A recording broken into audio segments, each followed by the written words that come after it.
another one earlier that had review of outstanding items, but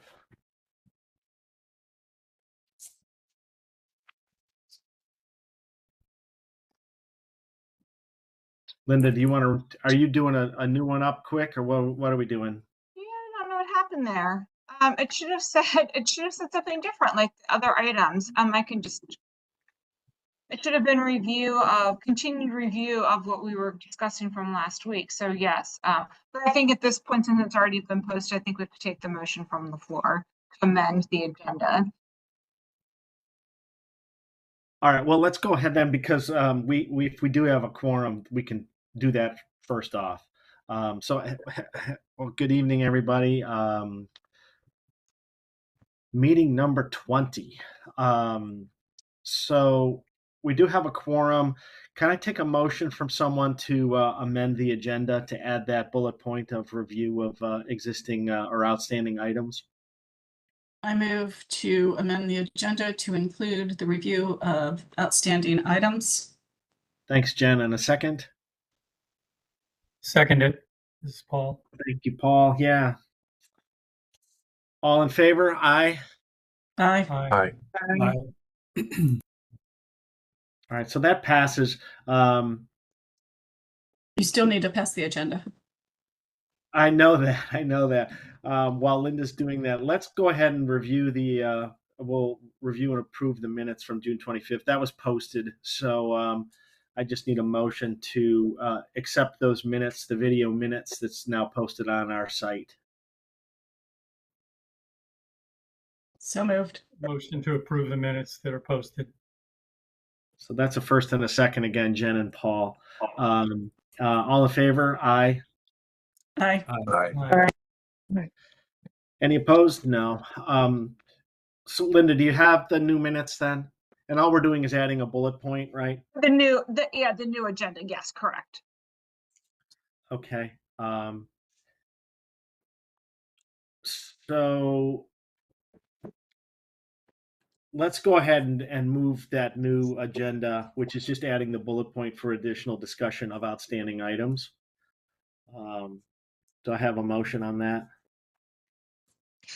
So moved.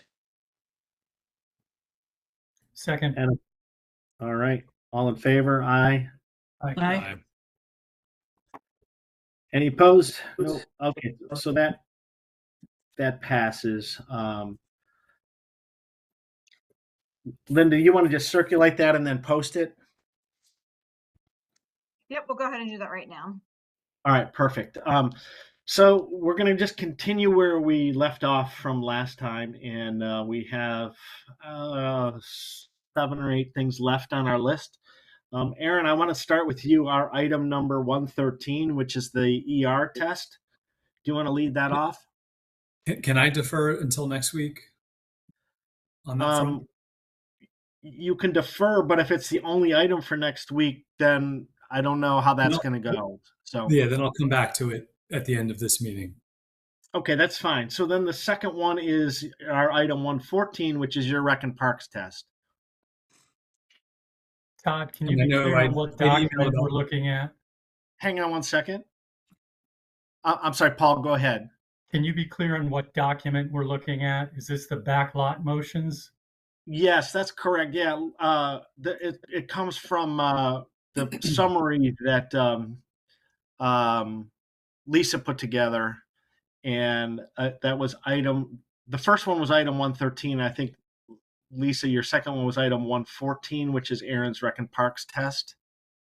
So it's backlot motions 2. Is that the document we're looking at? I think that's the reference number. It's just a backlot motions. Correct. Lisa, does that ring true to you? Sure. Yeah. Okay. Good. Let me grab the paper off and print it. Lisa's summary. That's the same thing I was working off last time, but I have the notation of item number or motion number 114. So yeah, I'm just trying to find the summary. So is it motion summaries with numbers?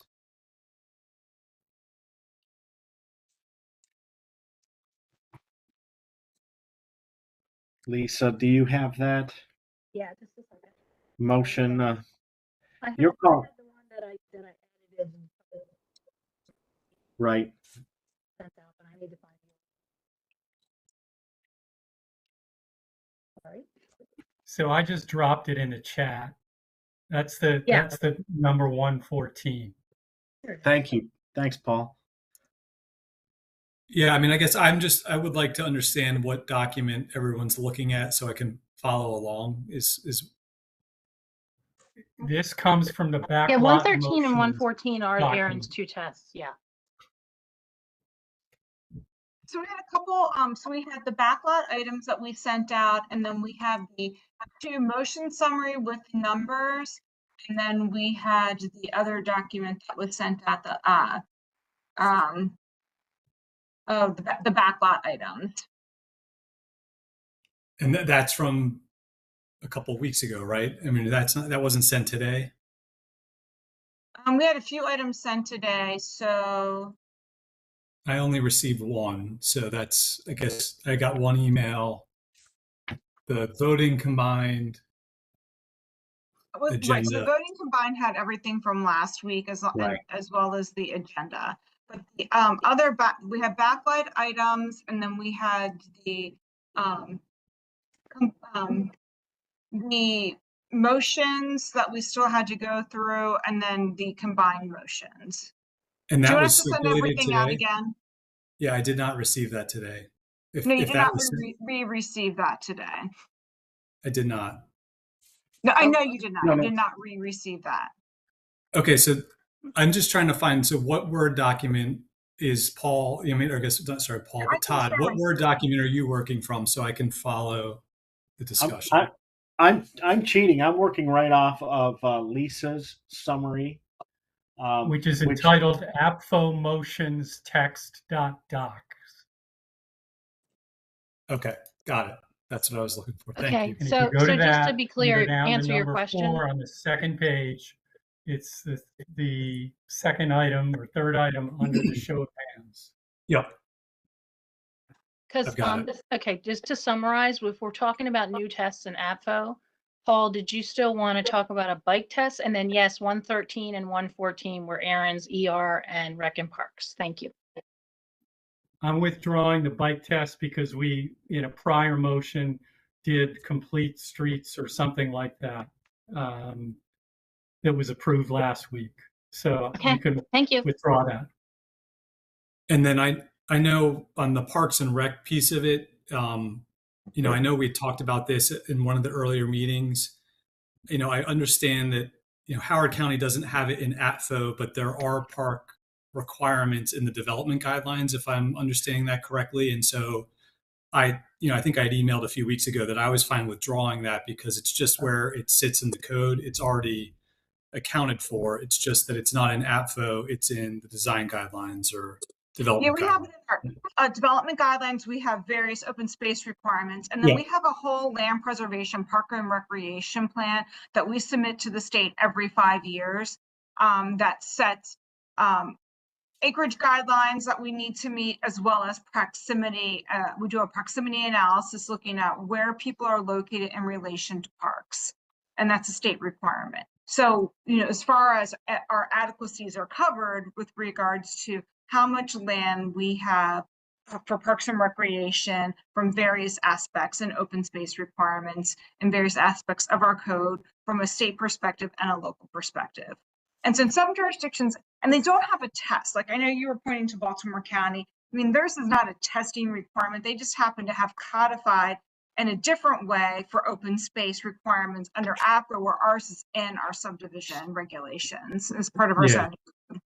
Yeah, so I understand that. So I withdrew that, and I apologize. I don't know if everyone else I've had storms all afternoon. My power has gone out 4 times. So if I drop at some point, I fully expect it again.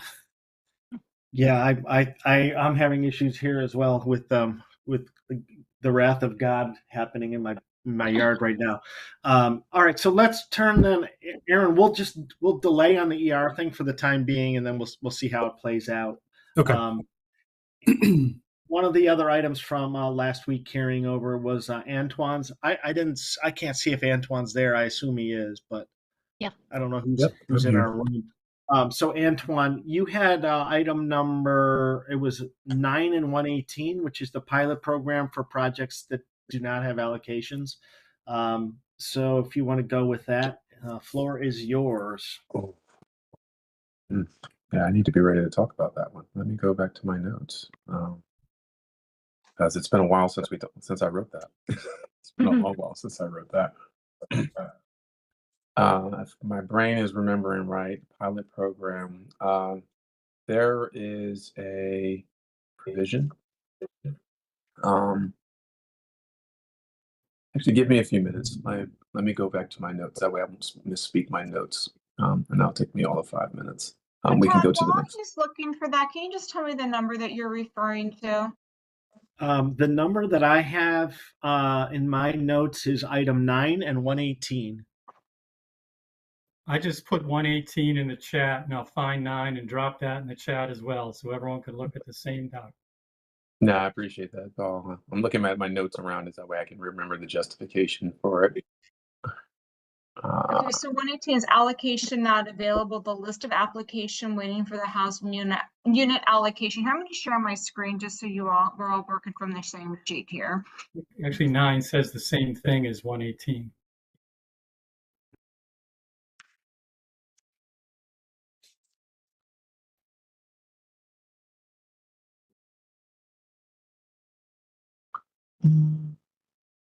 What did I do? Let's see.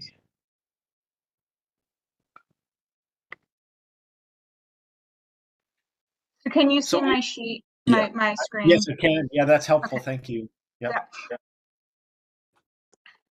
Yeah, so this would have been similar to how we eventually ended up discussing about UPP, but some type of payment in lieu of taxes agreement for housing unit applications. So the goal being, and this was going back to my notes here, I noticed that we did not make if we're looking at the housing allocations chart, we didn't make to the limit of allocations or a number of allocations that we've met in order to spur development further, specifically to missing middle, to offer some type of pilot program or pilot agreement when someone wants to do a development in that missing middle category.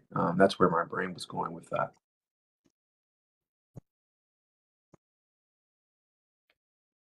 Do you have a sense of what you'd like to propose for consideration? No, unfortunately. So read and remembering this particular tenant allocation not available. Let back up because I did base this on the on that particular line in APFO 16.1105C.2. This is going to take me a minute to pull another search.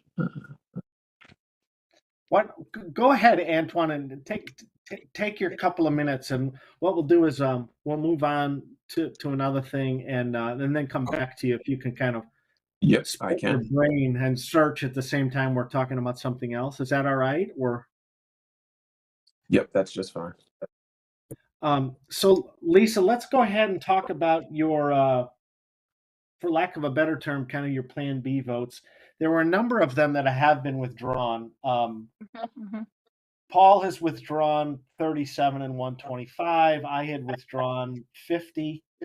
I had withdrawn 37. So the primary ones are the percentages and the delay. Yep. So if I may, Todd, just on this sheet here, I think we had sent this out. What we have done, Lisa, as part of the backlot, and she combined a lot of these motions. So part of the know, yeah. backlot is, if you can see and follow the highlighted here on the sheet, a lot of these are part of new combined motions as well. So I don't know, Lisa, if you want to kind of walk through this, if it's helpful from my sheet or from your sheet. So you tell me what you want me to have pulled up here, but you and I kind of went through this, and things that are crossed out have been removed in their entirety, or we've addressed them in some way. So for instance, motion to change years of weight for schools test, schools that are over 115% capacity, the years of weight shall increase from 4 to 5 years if during the weight period capacity draws below 115. And under them, the applicable capacity testing, then, so that's like one of those parallel track if we still want to go there. So I think your thought process, Lisa, is that you want to just do a show of hands. Do we want to have a plan B? So I think that was maybe the starting point to go before all these plan B motions. Do we want to have a plan B? So I think that's where we were starting with the plan Bs. Mike? Yeah, let me clarify I'm that. just trying to trigger some memories. Yeah, sure. Thank you. What we were doing before and we stopped was there was a thought process of should we entertain a motion before looking at the current system's proposed motions to not have a plan B. A plan B is, I think, being defined as something other than going to the SIP and editing the current system. I do think, as a point of order, we're not really supposed to make motions to not allow types of motions. But, you know, the chair can pretty much decide what he wants the agenda to be. And, you know, if somebody wants to have a motion that is talking about the old system or not, then I guess people are going to make those motions or not, or that's going to be an agenda item that is approached or not. It seems like there was a concern about the show of hands idea. I think part of that was because maybe not every possibility was covered. It's sort of like you had, do you want it higher? Do you want it the same? Do you want it lower? And do you want to abstain? I mean, they're like, yeah, I was just trying to be concise, but however you guys want to handle it is Lisa, understandable. for what it's worth, I think we just go, because there's only 3 of them on here, I think, anyway. Yeah, Yeah. So let's just go. I agree. We're certainly not presenting a full-scale plan B, Right. because if we were doing that, there are lots and lots and lots of items that have been withdrawn from consideration because of the soup plan that we've passed. So I have a number. I know Paul has a number. And there's a lot of them. So I think we just go with the percentages and the delay years as the primary ones. And then the next one is the motion, that kind of types of units that I think is in item 33, your item 33, and Antoine's number 68. But let's go first. Let's get the Yeah, they'll be quicker. Sure. Yeah, Excuse me, exactly. Jen Mello has her hand up. Yes, Jen. I'm sorry. That's fine. Now we can't You're on hear mute. you. You dropped. You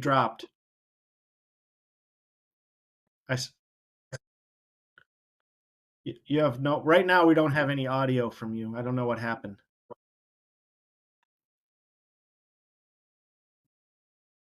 As soon as you started talking, then stop.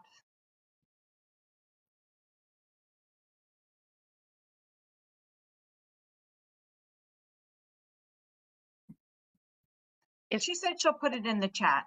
Okay, if we're looking at wait times, what I have as remaining not withdrawn was number 2 for Aaron and number 6 and 10 for Antoine. And then Paul had one, number 39, to remove the regional test. But anyway, on the wait times, it's 2 for Aaron and 6 and 10 for Antoine. I had 6 removed. So Antoine, can you confirm that that was still in or not? Yeah, 6 is removed. 6 is removed. That's what I thought. Okay, thank you. Yep. Thank you. And honestly, based on our conversation, we could probably remove 10 as well, because it doesn't really. Yeah. Okay, so then the wait time remaining motion is Aaron's at number 2.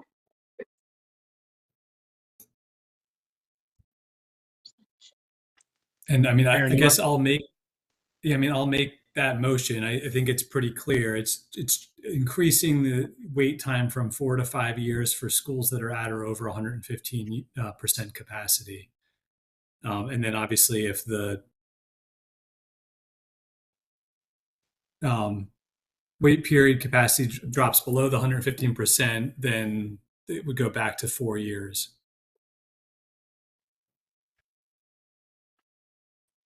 So before we do that, Jen had put in the chat, didn't we collectively decide not to do a plan B? We never actually voted on it. I think we started debating it and then we adjourned. But that's why I brought up the fact that it had been discussed and then I was concerned about how it would be worded because I don't think that as a point of order, we can make a motion to not hear types of motions. But that, the chair could just kind of move along with what he thought the agenda should be with our limited time remaining. And then Todd said, well, let's just hear these. There are not that many left. Exactly. So,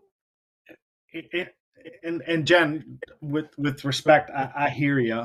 My preference is that too, and I know the administration's preference is that. But I don't want to take the vote out of the hands of the committee members, and I don't want to take the motion out of the hand of the proposing committee member. So, if Aaron, you want to make a specific motion, let's go ahead and take that, and if there's a second, we'll vote.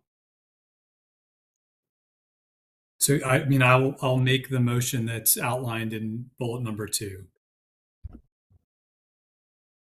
Second for discussion. Brent, I didn't hear you. We need to read the motion. You can't just say bullet number 2. You need to read the motion. Okay, you want me to read it? I read it again. So I'll make a motion to change the year of wait time for the schools test such that schools that are at or over 115 capacity, the wait time increases from 4 to 5 years. If during that period capacity drops below 115%, the years of wait shall revert back to 4 years. And I heard Brent, you seconded for discussion purposes, right? Yes. All right. So discussion, go. Whoever wants to chime in. Can you hear me now? Yes, thank you. Go ahead, Jen. So And you just fell off again as soon as you started talking. Same exact thing.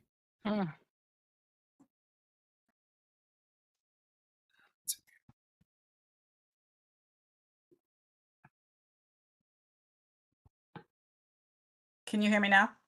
Yes. Yes. Okay. Isn't this contradictory to what we've already passed? Yes. Then are we prepared to make and pass or fail a motion that is directly contradictory to what we've already done? And I guess that's a hypothetical question for everyone. Well, it kind of goes back to Lisa's point. Yeah, go ahead, Lisa. I'll let you talk. Oh, sorry. Thank you. Yeah. I guess if we wanted to be more technically accurate, Aaron could reword the motion and say that if the council is not going to do the soup, that we are commenting on the current system. That would make it, I guess, more logistically accurate.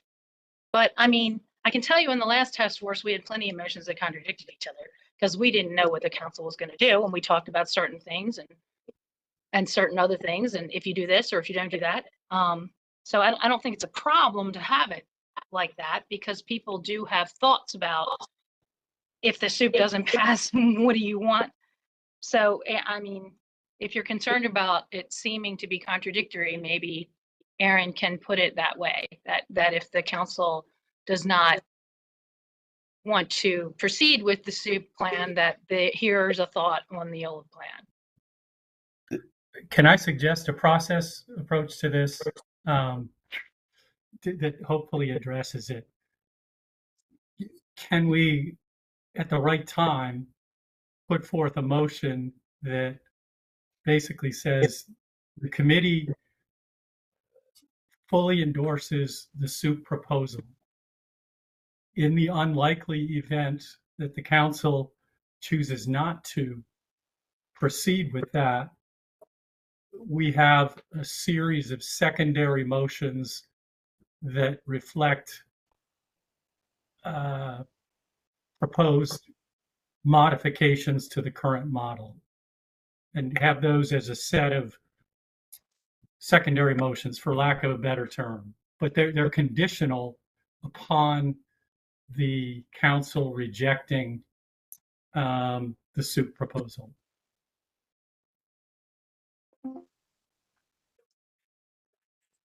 Anybody else? Yeah, Todd, I have my hand up. Go ahead.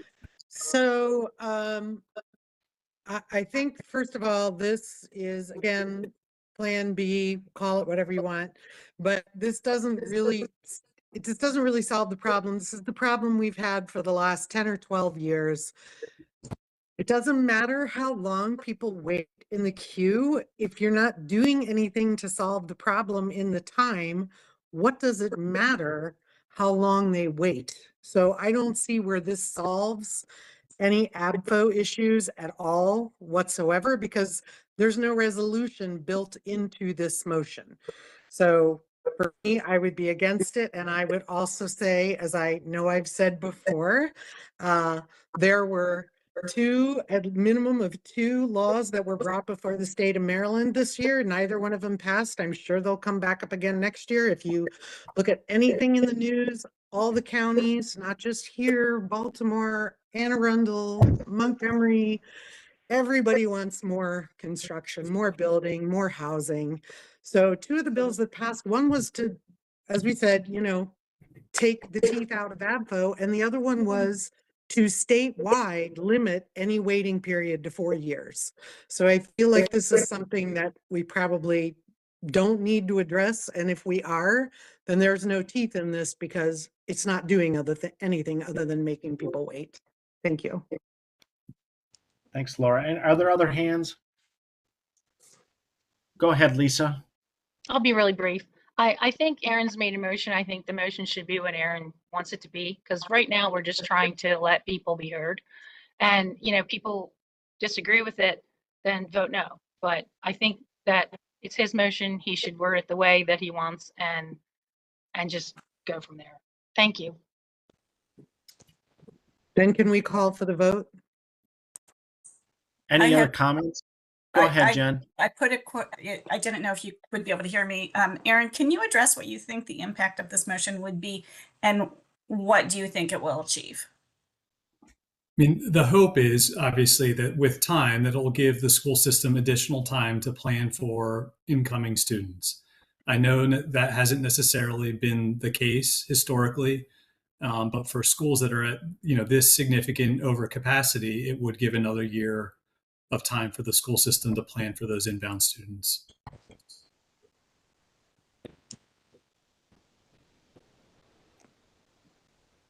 Any follow-up?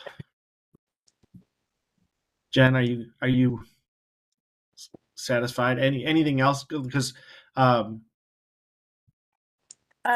has. Go ahead.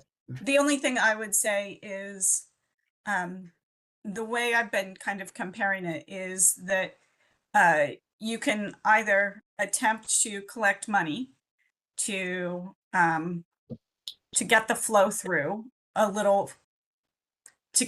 moving in to be able to generate revenue, or you can just say there is no growth for these areas. And as a school system representative, do I want to be hamstrung with potential overcapacity schools? No. And at the same time, I don't know that a year is really going to fundamentally be able to change, the revenue that we would draw in, as well as I don't know that it will change how the school board at any given time is going to allocate its limited capital dollars. So overall, I'm in favor of trying to generate more revenue rather than just adding time that doesn't move towards a solution or moves towards improving the situation. So that's just, I guess, my piece for the day. Thank and you. I Anybody else? Yeah, I mean, I understand that. I think, I mean, the one thing I was thinking about was, now the county is collecting more development fees than it had been historically, and those have phased in. So there are more dollars coming in for these projects that could go to address these capacity issues. But again, this is a thought I have. If folks don't support it, I understand that. But being in a school system that's and a school and schools that will be over capacity probably for the entire timeline of my daughter's 12 years there, something needs to happen to make this better for the students. So this is Antoine. So funny enough, this actually corresponds to my item that's on 118. And Jen actually almost said it better than I wrote it. But if the problem is both, getting the income and time, I don't know necessarily that extending, or at least adding another year makes the most sense. I think I understand in some respect this as a plan B to the soup. My number 118, and when we come back to that, might have a different way of addressing that. That would also fit into that bucket of Plan B. Todd, you were mentioning before, if they didn't take the soup, here's a bucket of alternate items. That might be the case there. That's my comment. I know. Anyone else? Let's recall the vote. This is Brent. So looking at this is a capacity test. It does go counter to some of the soup things, but it is an option available. If you look at the very first vote we did, it literally said, are we going to eliminate the school capacity test? And we said no. We could say that the soup and everything below it is crossed off, but we aren't. We're entertaining it. We're showing our votes. We're showing our preferences. So as certain things come in front of the council, they can see whether the committee liked it or did not like it based on their expertise. I know we voted just last week not to adjust the school surcharges to the market rate needed to eliminate the capacity problem. So that leaves us with just housing units and wait times as our mechanisms to meter or control a failing system. It is shown that it needs additional controls in order to achieve its objective. And that's what we're here for, adequate public facilities for our county members. So this is one method, a less scientific, a less accurate, but a valuable one, because you've seen developers come in and they cry, the world is coming to an end if you increase wait times by 1 year. Well, then it truly has some value or effect in its process of metering. And not every district in Howard County is at 115%. This is affecting very specific areas that were intentionally or unintentionally allowed to exceed our ability to support them. So it's our safety net. It's not our entire blanket for the county. I'll leave it with that. I hope we vote on it. I hope the vote is successful. Thank you for your time. We do have a call for the vote. Is there a second? Second. This is Paul. Thank you. Yeah, got it. All right. Mr. Arterburn? I'm concerned about this both with kind of a half-assed Plan B, and I also oppose this on the substance. So I'm a no. Mr. Casagrande? Yes. Mr. Crosley? No. Mr. Glykoff? No. Mrs. Jones? No. Mr. Lovelace? Yes. Ms. Matlow? No. Ms. Markovitz? I had said a while back that I like to compromise situation better than the soup. And I wanted places that are more crowded to wait longer, places that are less crowded to wait shorter. So I'm going to say yes. Ms. Pantano? Yes. Oops. You don't get 11 points there. Mr. Scher, No. Mr. Wright, I'm actually conflicted on this one. I'm going to abstain.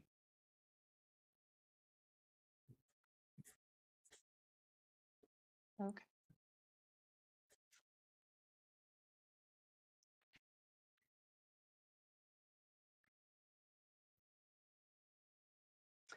So the motion fails.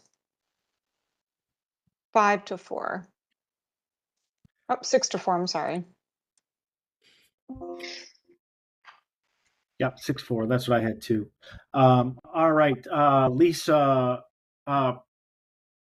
percentage of capacity levels. You want to go with that?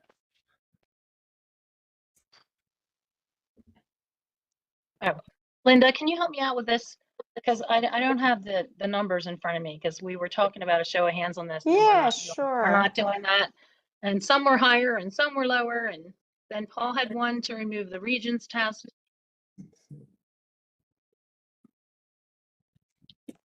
Okay, so Thank you. all right, which one did you need help with? Which one are we looking at? Just whatever one you want to start with.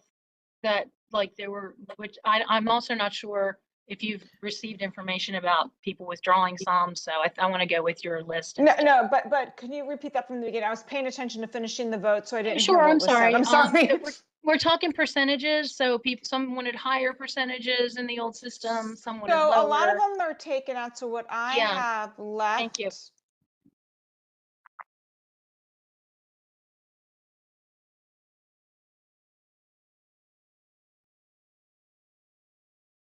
I don't think we have any percentages left, Lisa. Yeah, that's what I didn't know because I didn't know, Nope. like some people had withdrawn some that I didn't know about. Nope, we have none left. All right, so then I think if Paul still wants 39 or not, that may be the only thing related to that testing situation was he had said to remove the regional test in our current system. Nope, we removed that one. You We removed that as removed- well? Yeah. Okay. All right, thank you. I didn't realize it was taken out. Thanks a lot. Yeah. I think we're done on that topic then, Todd, thank you. You're welcome. I think then the other item in this group is the types of units and wait times. This is Lisa's number 33, Antoine's number 68, I believe, are the reference numbers, Linda. I've had a lot of opportunity to be heard, which I deeply appreciate, and I will concede my time to Antoine if he would like to go forward with what you were talking about in your motion there. Be more than happy. Sure. Thank you. Which is 68, right? Yeah. Okay, so you 68. don't want to hit number 33 at all, which had to do slide the fee, schedules to charge more for types of units produced, more students, and less for those that produce less. You're muted. Sorry, this was written well before we Okay. did any of the other major work with this. And I do believe that there's merit to this system if the soup is not passed. This situation, I think the council will deal with this situation if the soup doesn't pass. It's a complicated thing. It's not a quick thing. And so I want to let Antoine talk about his Mhm. thing that might be less complicated and time consuming.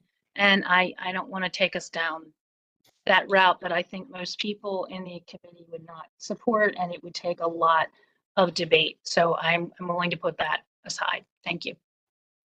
Okay, And so I know then, you say that, Lisa, but I think mine actually folds up under yours actually pretty neatly because I'm calling out a specific unit type. Mhm.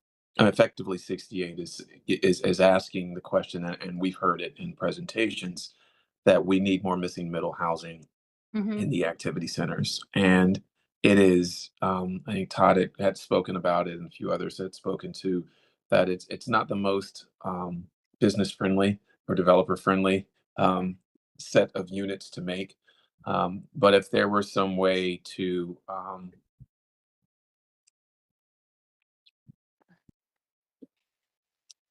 poke the bear, I don't really have no other way to say it.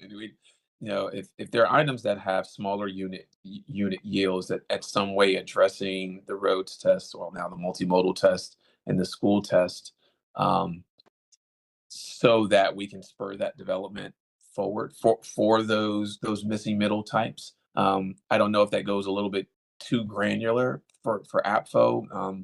It might make for a good argument later, but if there's a way to shift those tests for those types of units so that we can spur that development, I think that would add to the county's ability to raise funds needed. Will it make for more adequate housing? Yes, ish. And I'm thinking of like the swath of missing middle housing. But I'm saying that, and again, I'm saying 68 really does kind of fall under Lisa's recommendation that there probably should be some kind of push to the pieces that we have. And Lisa, I think I see you saying something. If you That's were on okay. mute, go Yeah, that's for it. okay. I have a suggestion that Mhm. might make it quick and make it more general and Mhm. palatable for folks. If the council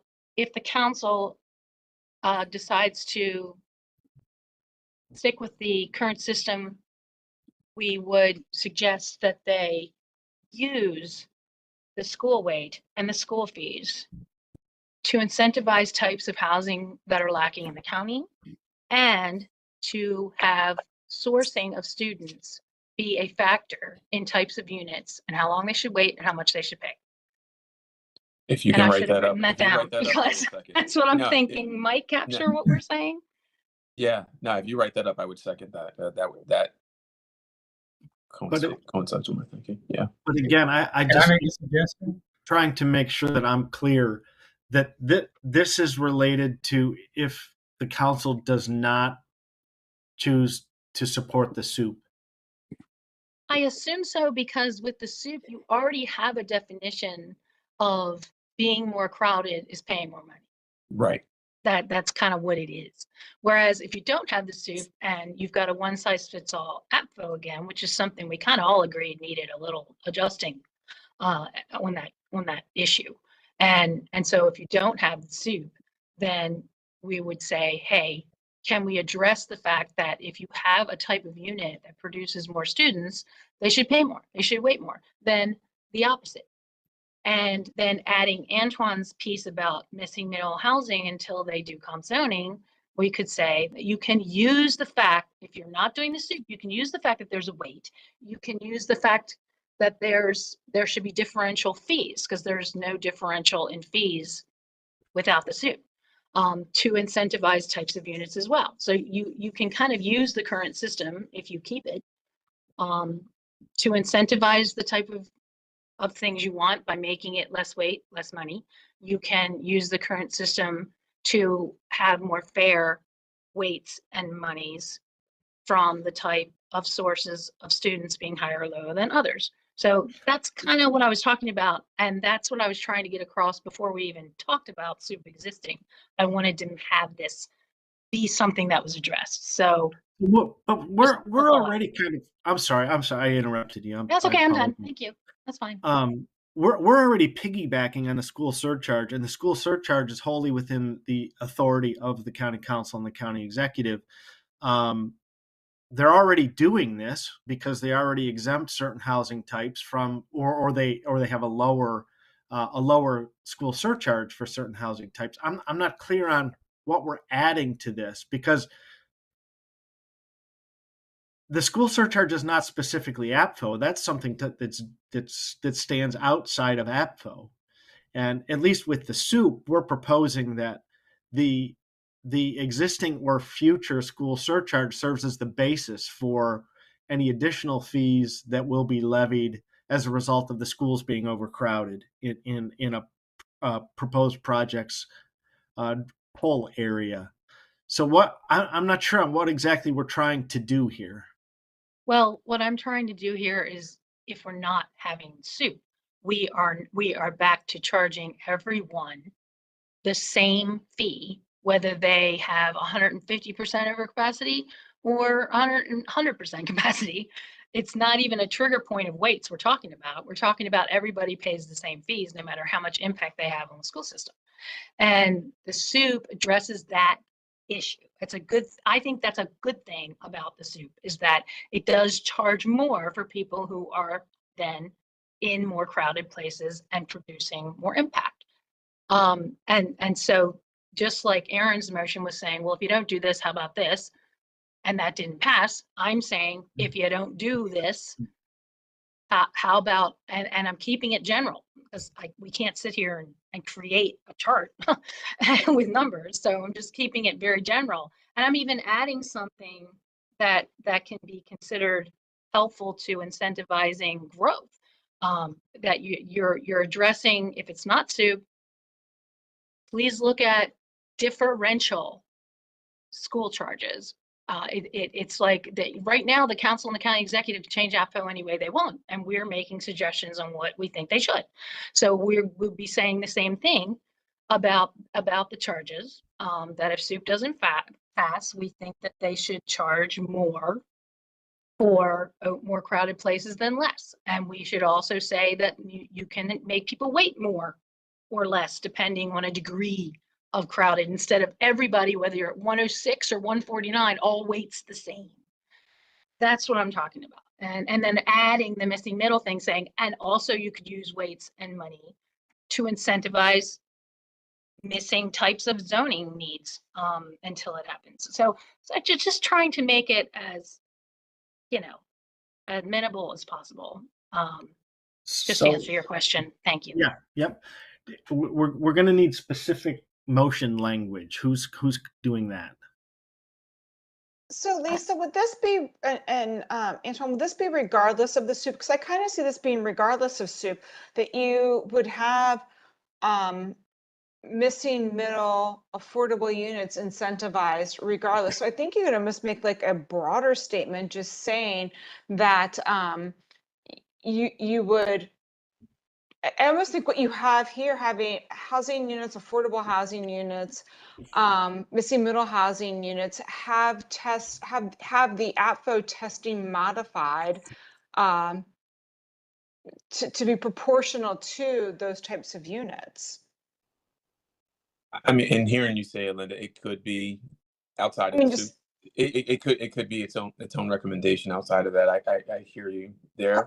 Right. So it doesn't matter if it's within the SOUP or outside, or if they keep the same process, that, let the council decide whether, if we're keeping the same type of APFO standards, that perhaps they look at other mechanisms by which missing middle housing specifically may have different requirements. They're going to add to the same roads or sidewalks or this, that, and the other thing, that they would have to meet, the same adequacy standards in that realm as a duplex or a triplex that's, fitting into an existing single family neighborhood. And then the same for if you have the SOUP, maybe instead of, being treated as a multifamily home, maybe they're treated as a single family home, but maybe let the council make those decisions when it comes to the council's portion. And maybe you can just make a recommendation here, just saying, pointing out like missing middle housing should be treated in a separate category proportionate to what they are.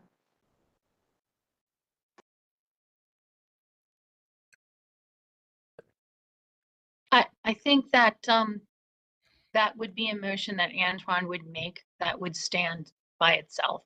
And what I was talking about was, if you don't do SOUP, then use the weights and the fees to not have one size fits all on the most crowded and the least crowded places.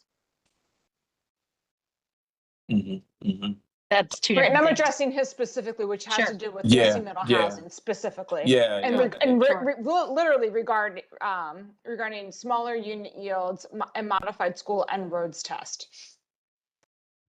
Yeah, I'm chewing on that. Brett has his hand up. I'm gonna go ahead, Brett, and I can come back and answer Linda from there. Oh, you're on mute, Brent. Sorry. This is a bit of a math problem again. We're solving for X, what is adequacy?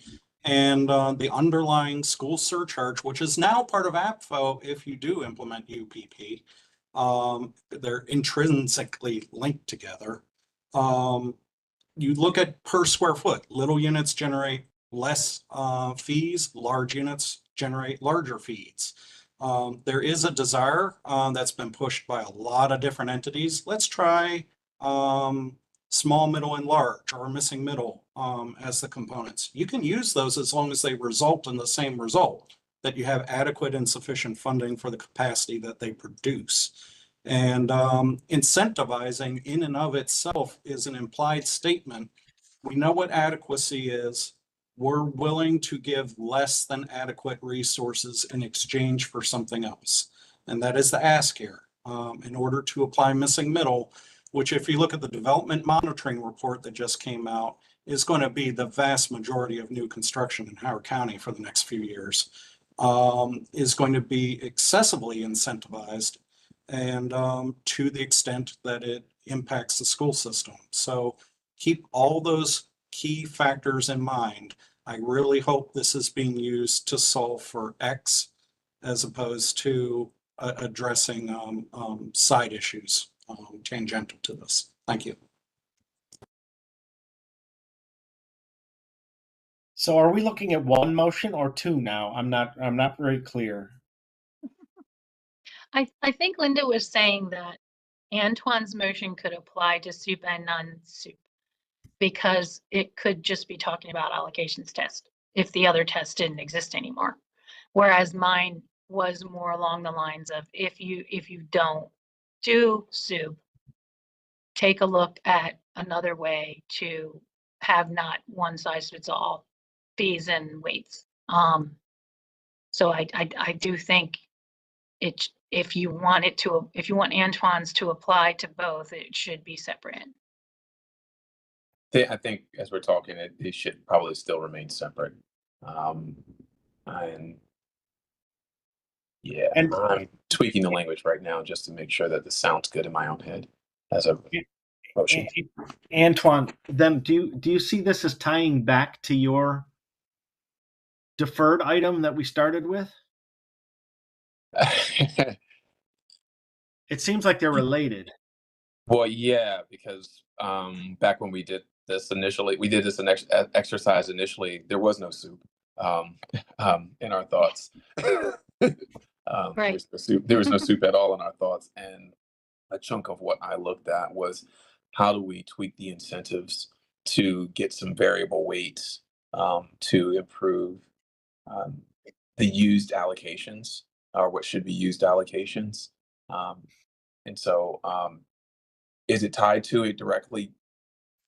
No-ish, but I'm looking at the language of both and I can say, yeah, they're in the same family, but they're doing two different things. So this one, number 68, is saying to do a different or a modified APFO test for mixed middle units rather than the full test, or at least the test as is. Whereas 118 is looking specifically at allocations that are deemed as not available and making a different branch of action.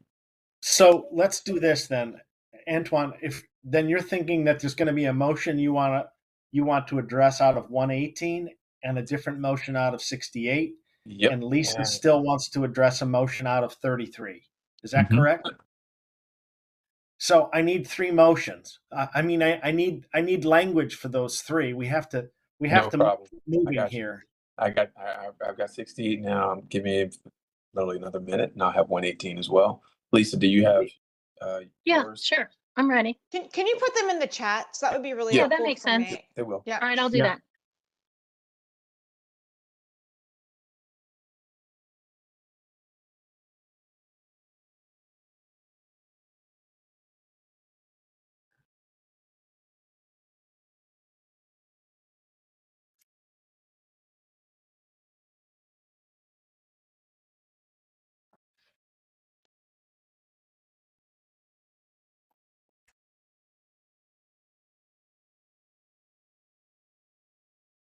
Should we try some karaoke while we wait here, or Jeopardy song, not karaoke. there you go.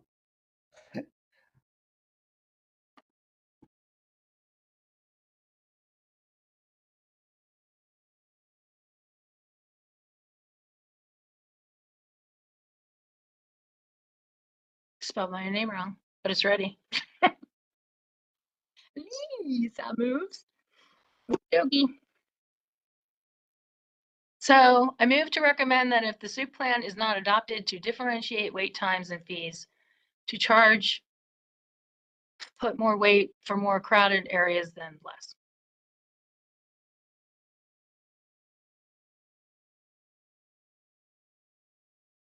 Is there a second? Can I Just a ask a second. clarification? Is it to charge and to put more weight, or to charge or put more weight? Or charge more or put more weight. I'm Okay. trying to keep it pretty open.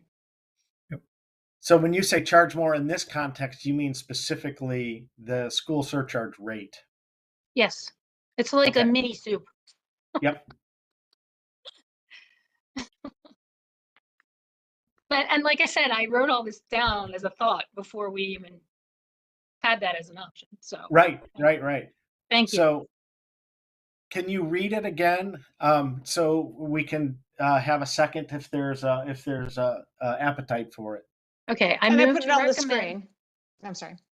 I move to recommend that if the SUP plan is not adopted, that to differentiate wait times and fees, to charge more or put more weight for more crowded areas, more school overcapacity crowded areas than less. I'll second that.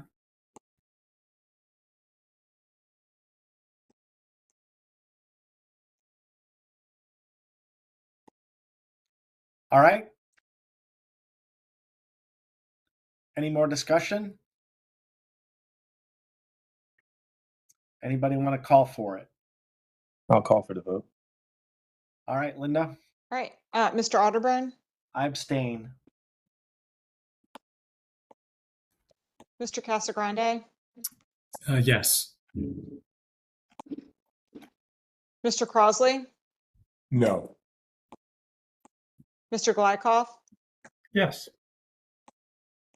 Mrs. Jones, No, Mr. Lovelace, This is very awkward. It should be paired with net impact, but I will say yes for in that light. Miss Mallow, No, because I don't want a Plan B. I think it takes away from the impact of us promoting Plan B. Miss Markovitz, Yes. Miss Pantano, Yes. Mr. Scherer, I'll abstain. I also don't think we should be doing a plan B, but I'll abstain for that reason. Mr. Wright, Yes.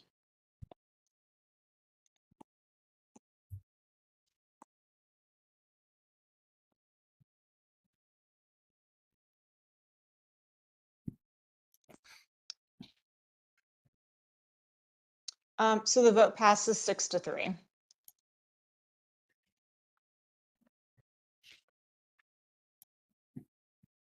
Thanks. All What's right, next? and Antoine, we want to go back to 118 or you want to do 68? We can do 118 first. All right, go That'll ahead. Yep. be a little bit more fun. So 118, if you want to scroll down to it, it's fine. I did rewrite it into the chat for all to be able to see there. But this corresponds specifically to the section 16.1100 C.2, which for items that fall into the no allocation available category. So if the item that's tested falls into, if the allocation is not available in the list of applications that are waiting for housing unit applications, in order to spur this development, we can grant them a one-time economic incentive. Think of something like the payment in lieu of taxes or pilot agreement that once placed into this category, they could no longer stay in that category for the 4 years or 5 years that we were talking about earlier, but they could stay there for no more than 2 years in that juncture. So, if you will, the payment or whatever that payment is, that economic incentive is, lets them stay in the waiting bin as a shorter time period so that that development can actually move forward. effectively taking things out of a longer wait state.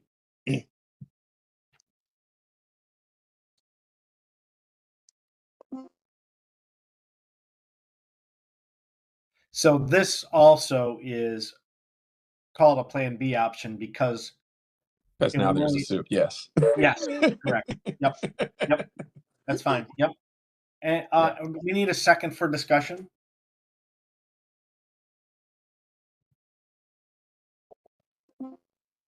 Second for discussion.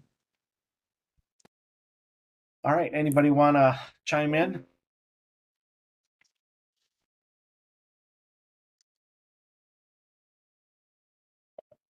Do you have a specific funding source in mind, or is it just a differential off the school surcharge? This was a differential. That's, could there have been something different?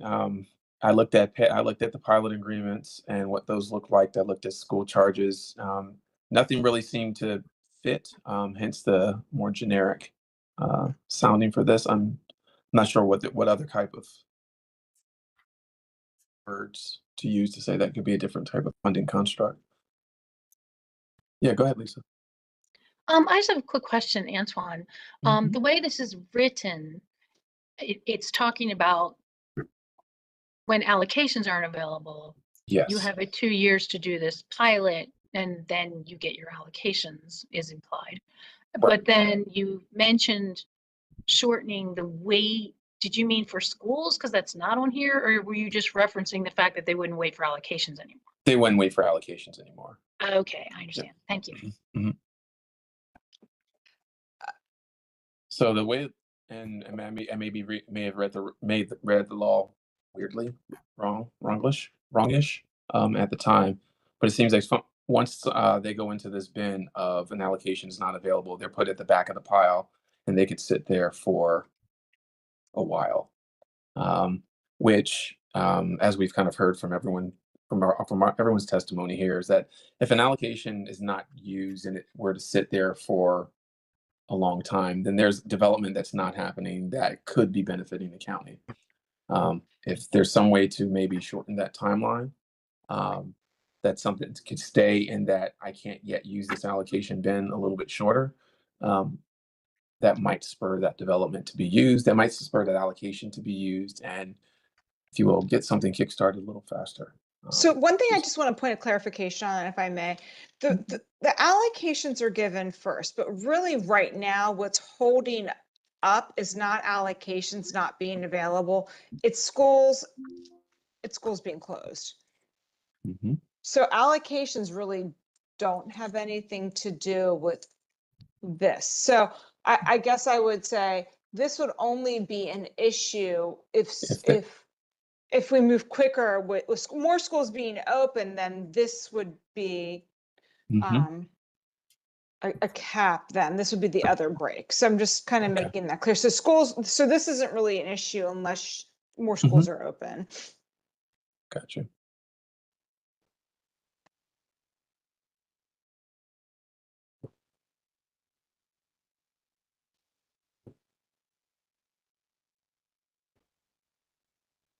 Call the vote.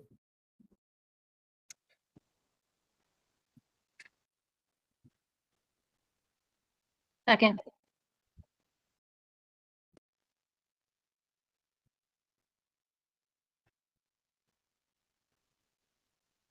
When you're ready, Linda. Yep, I'm getting there. Yep. All right, Mr. Otterburn, I'm a no because I don't believe in a Plan B.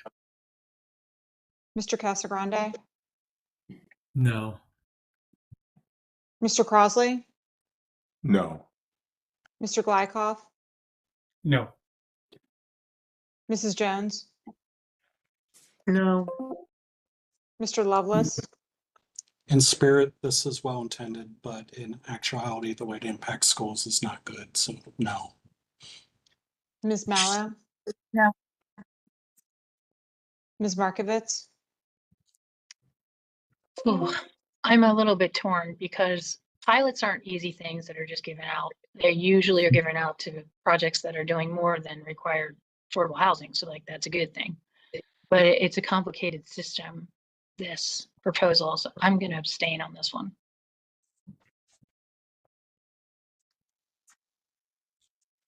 Ms. Pantano, No. Mr. Scherer, No. Mr. Wright. Yes. Okay, the motion fails. All right, marching forward. So six. Brent, Yep. Brent has an item number 121, I think is still alive. Hold on, that wasn't for both. That was for just 118. That was for Yeah. 118. not the second one. Not 68. Mhm. Correct. Oh, we still have 68, don't we? Yeah. Okay, I apologize. So we'll go to 68 first. Yep. All right. So the rewritten part is also part of that chat message. In order to better address missing middle housing units and affordable housing units, those items which respond to smaller unit yields should have a weighted or modified allocations test. Straightforward.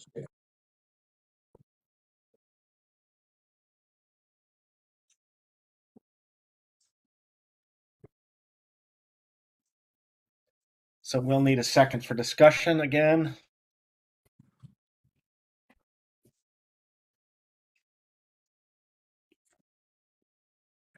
Not hearing one. Then we move on. So that's 68. So I had a little glitch. I got to fix the things, but keep going. Yep, that's fine. Okay, so we move on. Brent, I think Brent has an item 121 that's still alive on the list. So I wanted to give that to you, Brent.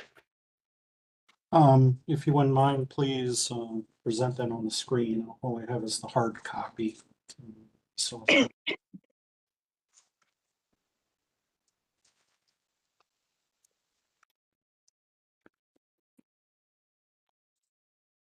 Yep, hold on 1 second. Let me just I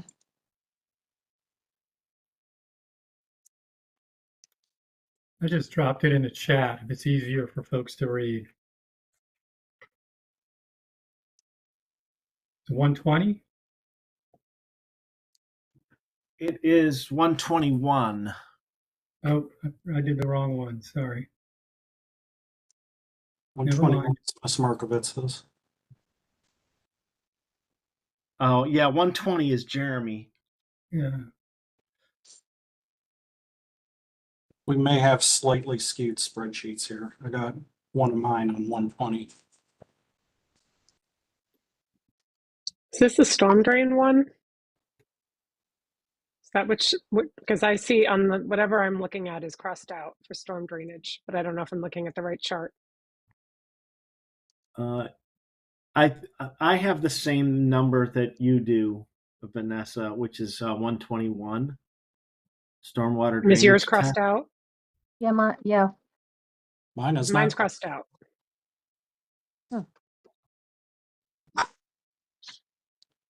Linda, where are we? You're the holder of the key here. I yeah, think the no, hold question is, on. did Brent withdraw that? Because I'm not. Hold with on. But because we had a little, let me go back to Antoine's because I had a different one in the order. So the one we just did not take up was in order to better address smaller missing middle and have the smaller Correct. units. So that's the one. Okay. Okay. So hold on. Sorry about that. I just wanted to make sure I got this correct. And I had your other one first.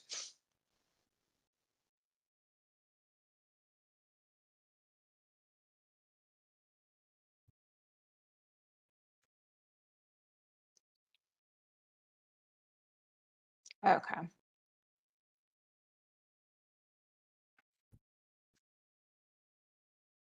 Okay, so now, hold on, sorry about that. So Brent, let me put the other one up on the screen that you had. Let me stop you really quick.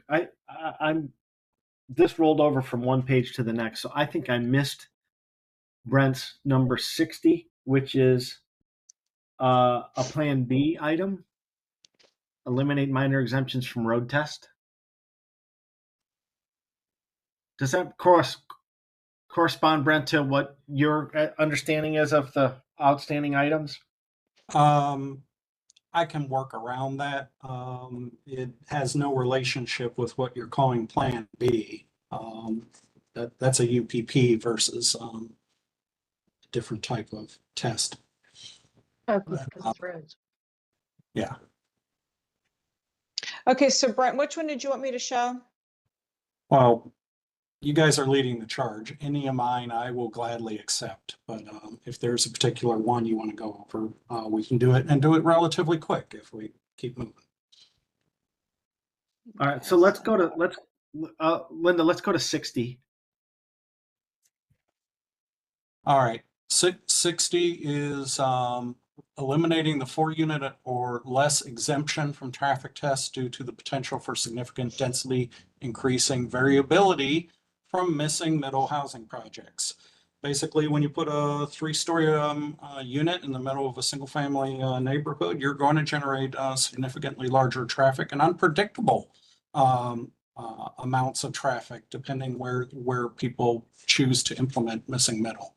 The 4-unit or less exemption that has been an APFO for a bazillion years basically excludes all small infill subdivisions, and missing middle would definitely qualify for that. Without the mitigation, it's just that things get worse. We have less funding, lower standards, and more to deal with. You want a successful missing middle housing with adequate public facilities, not lacking. And obviously you compare that with transportation, bicycle lanes and all that stuff. But for the purposes of APFO, remove the 4-unit or less exemption. Do I hear a second? I'm sorry, could you say the actual motion itself without all the other stuff so I can understand what the actual motion is? You can copy the text right there. It pretty much says it. Eliminate the 4-unit or less exemption from traffic tests due to the potential for significant density increasing variability impacts from missing middle housing proposals. And quite literally, it's unlimited. There's nothing saying you couldn't build 1 million under 4-unit housing projects and contribute nothing to the roads of the county. But just so I'm clear, each project is standalone. So this is referencing a minor subdivision. So each project has to be 4 units or less. So Correct. You're right. I mean, there could be 1 million, like you're saying, 4-unit projects, but the practicality of that is just non-existent. Yet, we are definitely, the general plan has pages set toward enabling missing middle housing, of which this is a prime example of cause and effect. Is there a second? Yep, this is Antoine. I second that. Any discussion? Brent, can you clarify? My understanding of middle housing is a single building that might have 4 units in it. Correct. Or 3 or whatever, or could have 5 or 6. But the way I've seen those projects get built is that it's rarely, if ever, I don't know if I've seen it, a single 4-unit building in one project. It's done in multiple buildings at the same time. You are very correct, but we're looking at the infancy of it. Once it matures and we start doing a lot more Montgomery County models, you're going to see more and more of these come up, and you could get 10 in a block, you could get 1 in your neighborhood. Very highly variable. But regardless, it has the potential of significantly impacting our ability to deal with road capacity issues. And by removing the 4-unit or less exemption, it allows each one to be tested for its actual impact.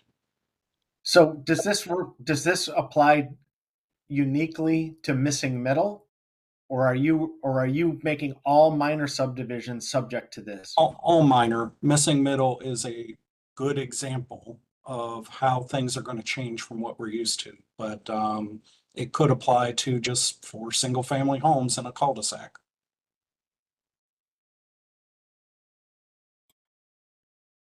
Yeah, the cost of land means that most projects on a single property are probably going to be duplexes, triplexes, or quadplex, simply because the land would be too expensive to build a single-family detached house on, unless you're building a mansion. But there's That's probably all. not going to be there's not going to be a lot of that in Laurel.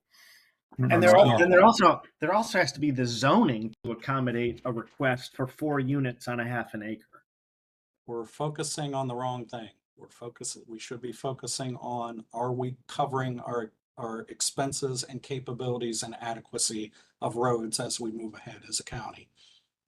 And this would allow all units to be accounted for adequate public facilities.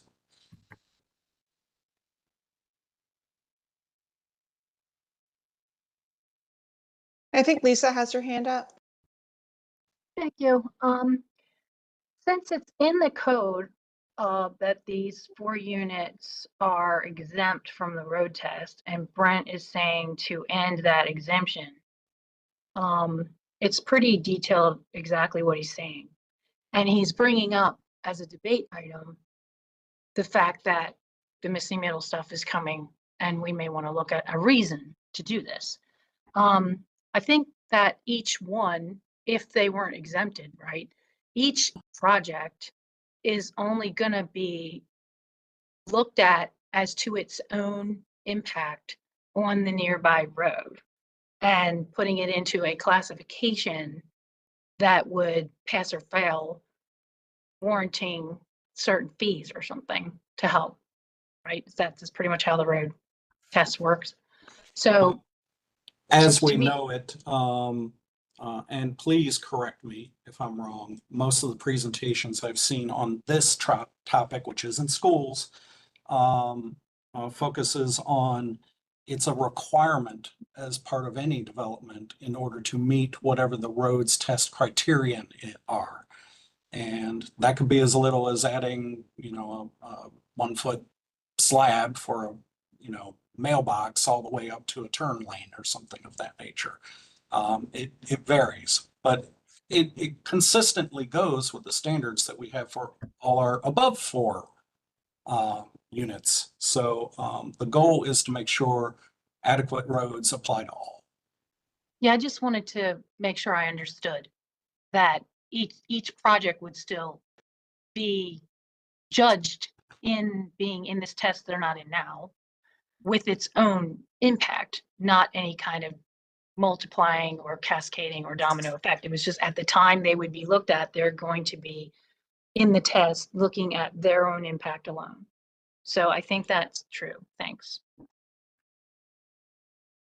Well, I think one thing to be aware of too, I think to Brent's point, I think, when you're having larger scale projects though, and you have multiple homes of multiple units, they're going to come in for a project where these things are going to be reviewed. But if you're having a one-off lot subdivision that might be, or one-off lot that might be 4 units, it's going to be put into an existing community. So I think it might be really unfair to say, okay, one lot being built with 4 units in like a quad.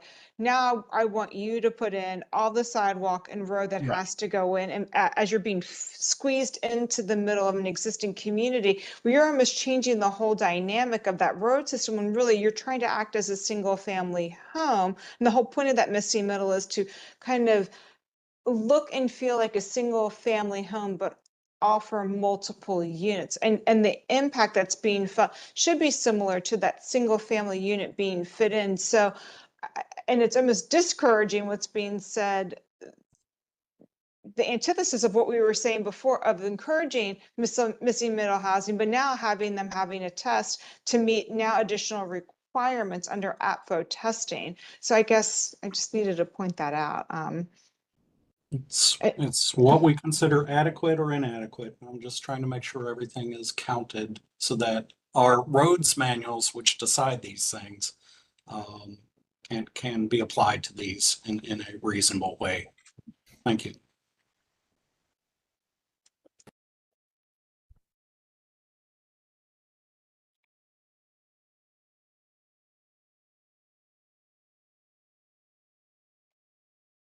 Anybody else?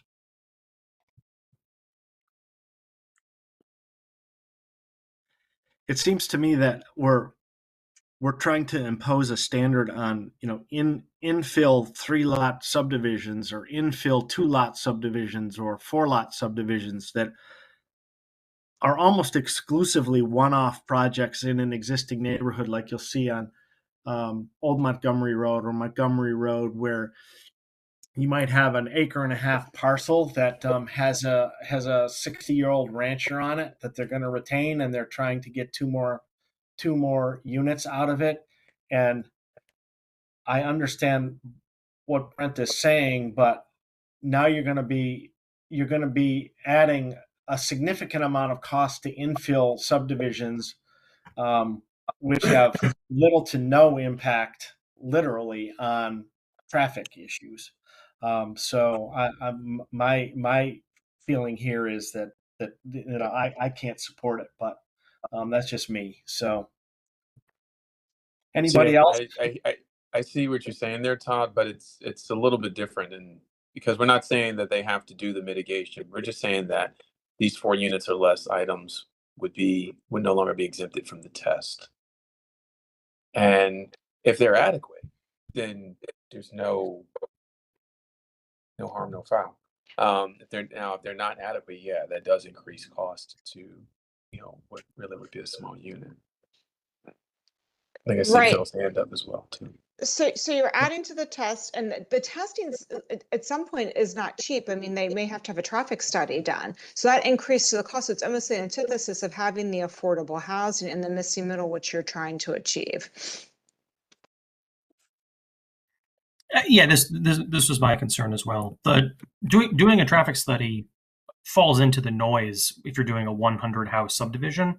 Doing a traffic study is a significant impact for someone who wants to turn their house into a duplex or a triplex, and that's the kind of infill development that we say we want with missing middle. I'd actually be okay with this if Howard County footed the bill for doing the traffic study. Obviously not any of the mitigations, but like if we had either an internal team that did this or as part of the processing, HOCO paid for it, I actually vote yes for this. But as it stands, I think the cost of a traffic study is just too high for someone who owns one property to turn into a duplex to make the project pencil. And I will say you touched on something that we were dealing with in the previous APFO committee, which is who does the traffic surveys. Right now it is the developer, and there is a potential conflict of interest. Most are reputable, but there are a few that squeak things through. Ideally, if we had a non-conflicted party, that would be ideal as well. But that would probably be a separate motion to this. I have a question. Go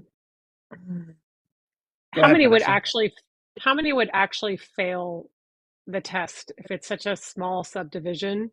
Like, are we assuming that because if we're saying that the impact is minimal, that they're exempt from the test as it is, how many would actually fail it and then need to do a road test? Do we have any sense of that, or is that an impossible question? It's impossible, but let's consider, I'll look at my own neighborhood. If you were to drop another 4 houses and a single family lot next to me, I already have a road condition that is inadequate. And at the point where they tried adding more, at least it would be considered or addressed in future road projects and engineering as part of it. Yeah, road traffic capacity tends to follow there's the famous quote, people, everyone goes bankrupt slowly and then all at once. And road network capacity tends to behave very similarly. You can add cars or vehicles into a road network and it's not really noticeable. And then you add like 5 or 10% more, and suddenly the whole thing locks up. Right. And that's part of what doing a traffic study is intended to assess, because it's not really obvious just standing on the street corner to know when that point occurs. So then that would mean that most would have to do a traffic study, if I'm understanding what you just said, to be able to properly assess the impact. I'll answer yes, but there's nothing saying that it has to be to the nth degree. I'm sure it would have less intersections or less distance from the project. There's always those considerations. But we always think about what's the worst case scenario. Worst case scenario is everyone in your neighborhood puts up a triplex and nobody gets assessed. That would be a very bad condition. Granted, that may be many years off, but we're the ones thinking about it ahead of time.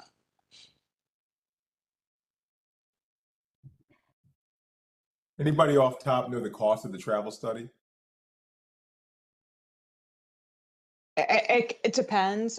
It varies. But it could be, let's just say for a small 4-lot subdivision, I mean, that could, base, I would say, it could be $5,000. That's more than that, Linda. Yeah. I mean, right. Like, I'm just saying, like, 10, I mean, just to get in the door. Well, maybe getting in the traffic business here. That's very lucrative if that's the case.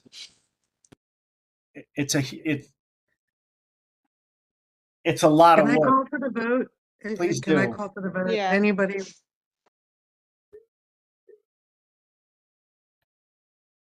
there a second on that?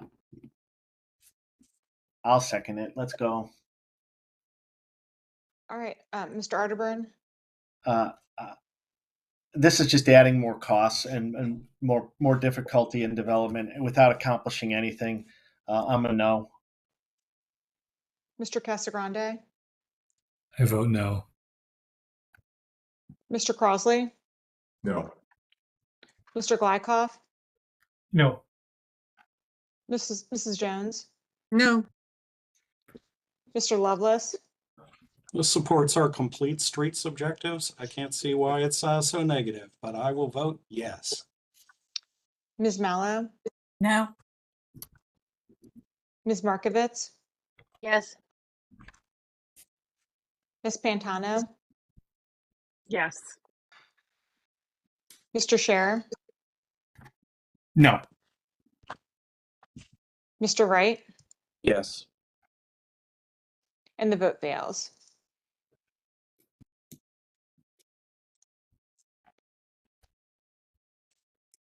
All right, let's move on. Brent, your stormwater drainage test, I think it's 121 on the list. Were we able to confirm that, Linda? 121?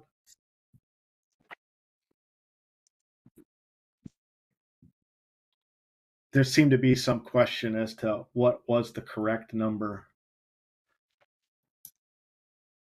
It's on there, but it's crossed off. And the question was, did Brent withdraw it? And it sounds like no, from what I'm hearing. No. So that was one that Lisa and I had talked about, because create a test and growth mitigation for each watershed in Howard County. When Lisa and I were talking, this was one that we had said to remove because there was no, we just didn't even understand, I guess, where storm drainage, how you would even have an APFO test. We already do stormwater management mitigation, and how you would do that for each watershed. So Lisa, I don't know if you wanted to explain what the rationale was behind why we were like kind of self-selecting, I think, in some of our discussion processes. So this was one that we had removed. What's our relevancy as APFO, as an APFO test? Right. If memory serves, when we met and we're trying to summarize to get the most things heard, the reason why there were a couple things that we put off and didn't include in the prioritized list, because where you had talked about where they were covered already in the county. Yes. Like the rec and parks and things like that. I thought this was one of the ones that was that. Yes, right, and right, so we already cover stormwater management as part of our ECP requirements and our requirements for development in general. We have very stringent stormwater management requirements. So we weren't sure the relevancy to APFO itself and how that would be required since it's so codified in development regulations. And we also, it's also- Maryland, I was gonna say the There are state also national requires it. standards. Yeah, I'm sorry. state standards require, you know, state standards require stormwater management. So I'm sure all of you have collectively scratched this off, but the intent is areas just like downtown Ellicott City, they have a very defined Tiber watershed and they have some very expensive projects going in there.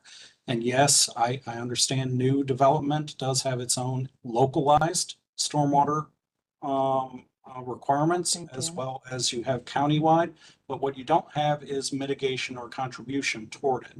And I'm not saying, and this does not say, I want to be very clear that if you want to build a single house in the Tiber watershed, you got to build a $36 million tunnel. What I am saying is that it does cost more to service water, stormwater requirements in particular watersheds, and some are more sensitive than others. And as we grow, we should be contributing more so in those sensitive areas so that we don't have incidents like down in Texas. So I'm not specifying a number, I'm specifying a test, and we can leave it up to the public what their appetite is for contributing towards stormwater in their own new backyards. What's the language of the test, Brent? This is a recommendation to create a test. This is actually pushing it out of our lane. I could create one right now, but this one deserves significant consideration if it is brought forward, because it does affect people in different ways than we're used to doing business in Howard County. Yeah, so Todd, I'm taking a look at the APFO code that links to stormwater management and storm drainage. For us to build a test for this would be a couple of meetings of discussion.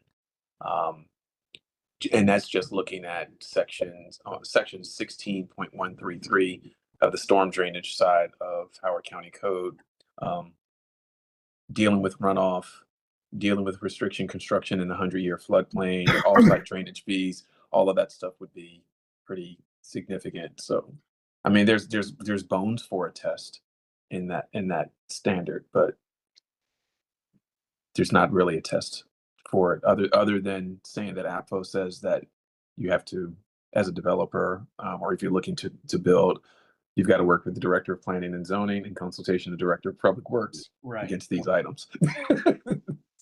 Yeah, so it's not really a pre-development test. I mean, it's a during planning and development process that you're iteratively going through with planning and zoning, and you're doing that now actually in quite a high level of detail, actually, where they're looking at all of your discharge from your site and you're managing it. And planning and zoning has developed, as you probably all know. You can see now most single family subdivisions have on lot stormwater management. It's all done on lot now. You don't have the larger community systems.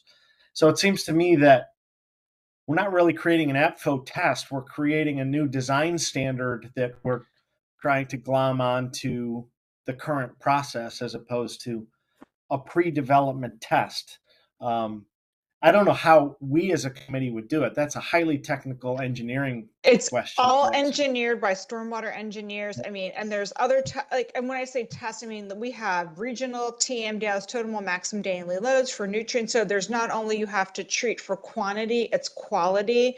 And in our highly sensitive watersheds for the Tiber and Plumtree, we actually have additional regulations where you have to treat for you have to contain quantity for the massive storms that we've had in 2016 and 2018 to make sure that we don't repeat what's happened before. So we have really strenuous laws in place when it comes to mitigation and quantity, quality, flow, all the things.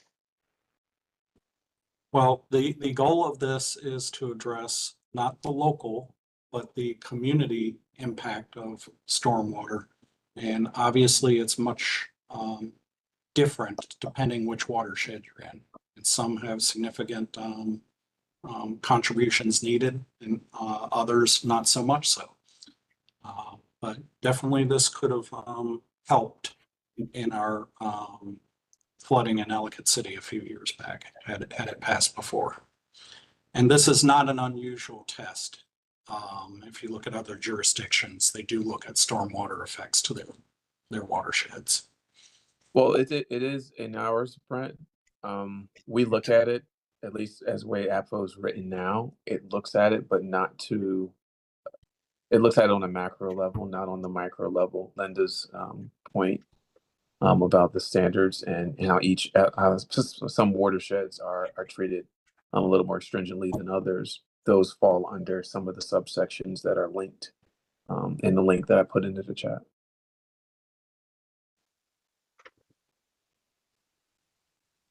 So I'm sorry, Brent, is your motion the language in 121 right now? We recommend to create a test and growth mitigation what? Mitigation what? That's a growth adjective. Mitigation for, well, it says right in the header, storm drainage for each watershed in Howard County. You can reorder that so it flows better. But you're asking the county to prepare it or an individual project to compile this? Either. We recommend a separate project to develop a test for stormwater drainage. An individual project to develop a test for stormwater drainage? A stormwater drainage test that applies to the watershed, not just the local.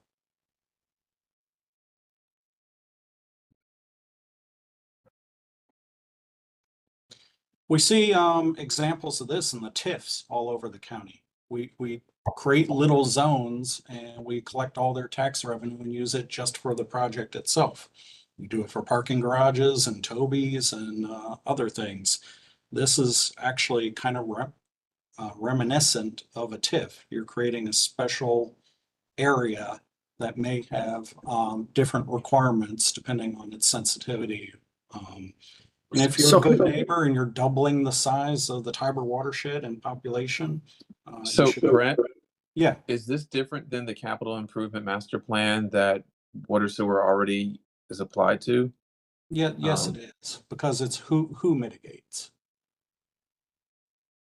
Well, it's two different things. I'm really confused. You're asking the county to create a test and growth mitigation strategy for projects by watershed, or you're asking project sponsors to do so?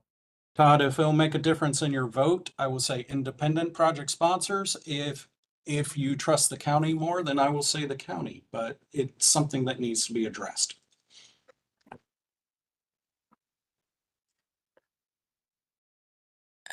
So the motion is specifically as stated here? It's a pretty simple, wide open motion. You can add bells and whistles to it. It's pretty straightforward. We aren't going to spend 20 more episodes going over this, but this is definitely worthy of review. Jen, do I see your hand? You do. So when you say create a test, so I'm going with the assumption that the county council says, okay, we're going to consult our subject matter experts. They're going to design a test. What is the test testing for? And which growth? I assume when you say growth mitigation, you actually mean like stopping development as opposed to storm drainage management mitigation. I'm surprised you drew that out of there, because look at our UPP test. It doesn't stop development at all. It just collects revenues to hopefully So mitigate. what growth mitigation are you trying to mitigate? What growth? This would be the stormwater facilities that serve that watershed region. So you're saying you want stormwater facilities to grow? If you were in the Tiber watershed and you were building double the amount of houses that there are presently, what would be a reasonable mitigation to help pay for those tunnels that we're applying in that watershed to ensure adequate stormwater facilities for that community? Not everything is local to the lot. We deal with this with the schools. Some things are local to the region. Can someone who was speaking to the actual existing municipal code, don't we already test for this as it's going along and build in Yes, we do. stormwater mitigation? We do, and I just found it. It's the last link in the chat, actually. Okay. Section 18.122B reads just like what Britt is describing as the test. So, So, Brent, are you saying that we need to have something other than what is already in the municipal code? And what will its end result be? Well, it's who is mitigating, which we've discussed before. And this would be the incoming development would contribute. And this is where I say it would require a committee or review, because it would be ideal if everyone contributes everything needed for adequacy. But in the case of extremely large projects like the tunnels, a reasonable contribution is the ask. So you're effectively saying you want the county council to decide who mitigates? All right, we can Stormwater? reword this. We're trying to create a test. Who is the best to do the test? We can do the test. I will stay here for 20 more episodes to do a test for you. Or we could recommend as a group that we would like to have APFO cover stormwater in watersheds. Watersheds is a unique variable, geographic variable to this equation here. So in the interest of keeping things moving here, Brent, I need you to give us specific language for this motion. All right, well, it was supposed to be flipped around. It didn't. Create a storm drainage test and growth. I'm going to reword that. Create a storm drainage test for adequate growth mitigation within each watershed in Howard County.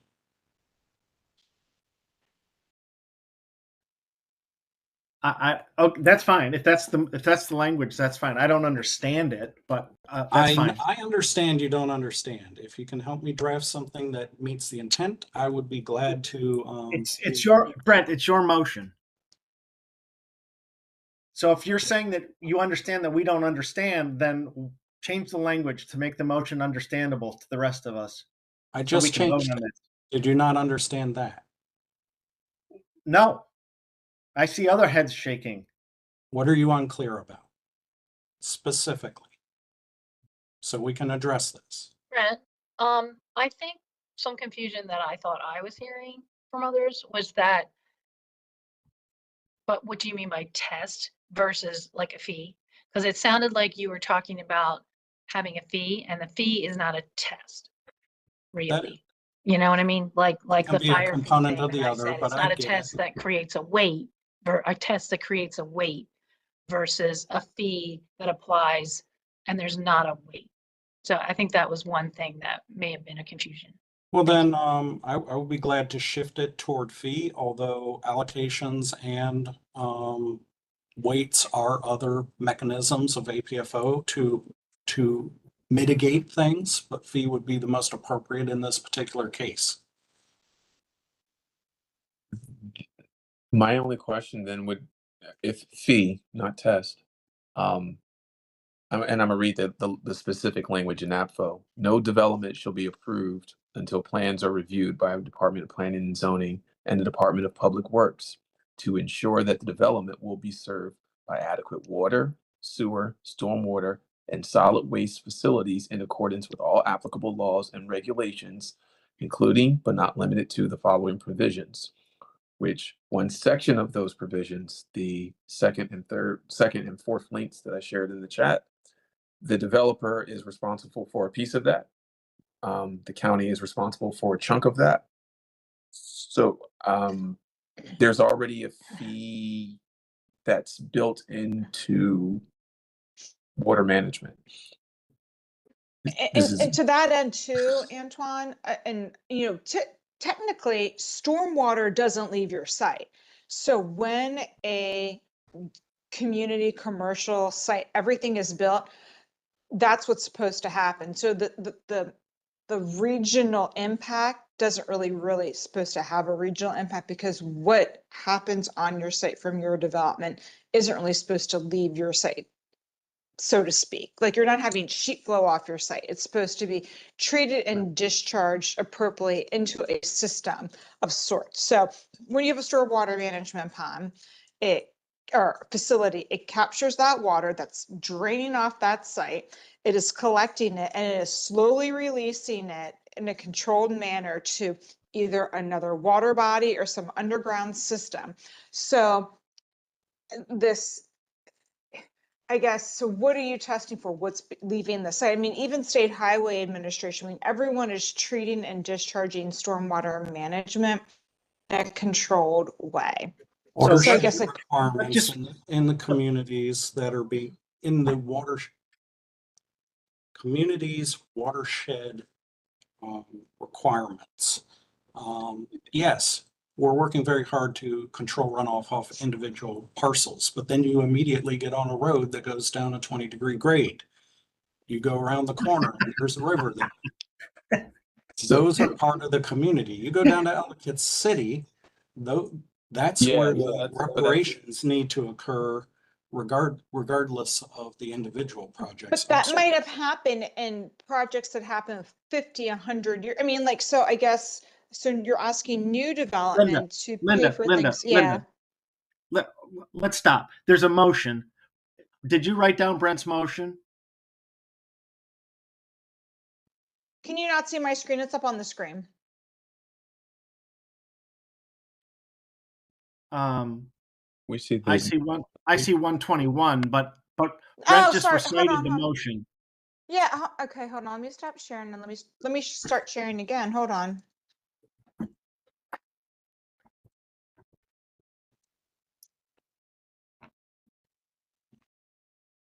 Can you see it? Yes. Okay. Sorry. Okay. So there's the language to the motion. Is there a second? There's no second. The motion fails. Next, Brent, is I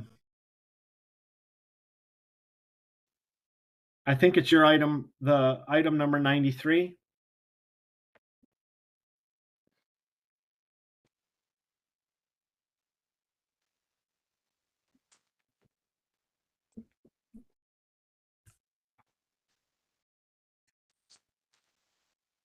And what do you have for item number 93? It has to do with the use of surcharge funds.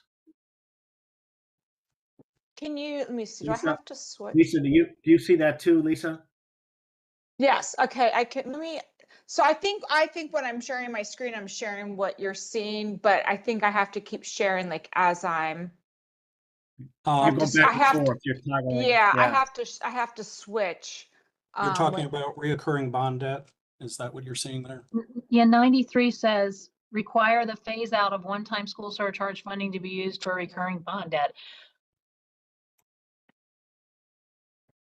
That's it. Copied and pasted into the chat right now. Nope, I have it. Hold on.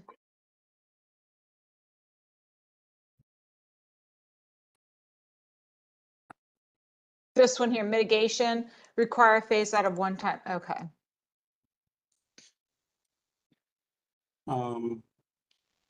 So if you'd like me to talk to it, just briefly, hopefully this is less controversial. We're in a bit of a Ponzi scheme. We hope we get enough development to pay off bond debt, the yearly payments. It's all coming in one-time fees, and we don't know what the amount that we're going to collect is going to be from year to year, but we do know we need to increase the amount from year to year to keep covering a recurring bond debt ladder.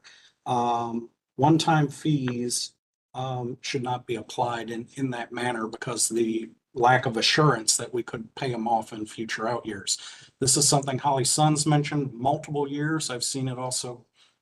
This is one of the few things we agree with coming out of the Spending Affordability Committee.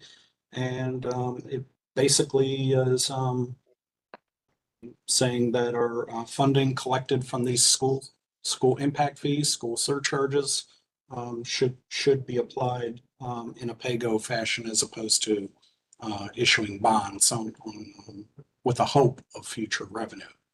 And Todd, I'd love to hear your opinion on that as well. No, well, I know, and then it fits right into spending affordability. I'm looking at just definitional issues here. Require the phase out of one-time school surcharge funding. I don't understand the reference. What you just verbally said is different. I don't know what the phase out of what is, and I don't know what one-time school surcharge funding is. All right, so let's phase out first is, and we can reword this to meet intent, is we already have bond debt. We have to pay those bonds off. It's not optional. So if we were to say we're not going to use incoming school surcharges for bonds anymore, well, that would be shooting ourselves in the foot. We need to find funding from elsewhere in the budget. So obviously existing bonds as put in place would still remain, still have a need to be paid down.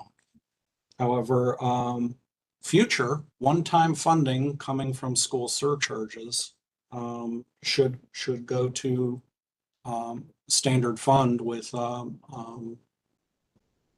pay-go expenditures. You may be able to correct me on that, but you get the intent there.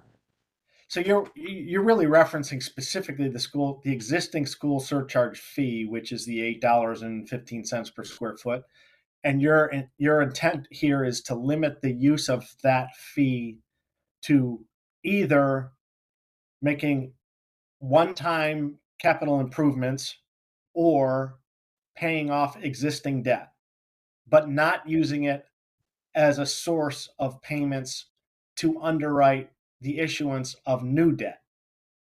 I think we're dead on with the exception of one item in there where you said cannot use one-time funding for a one-time capital expense. No, that's exactly what we want to do.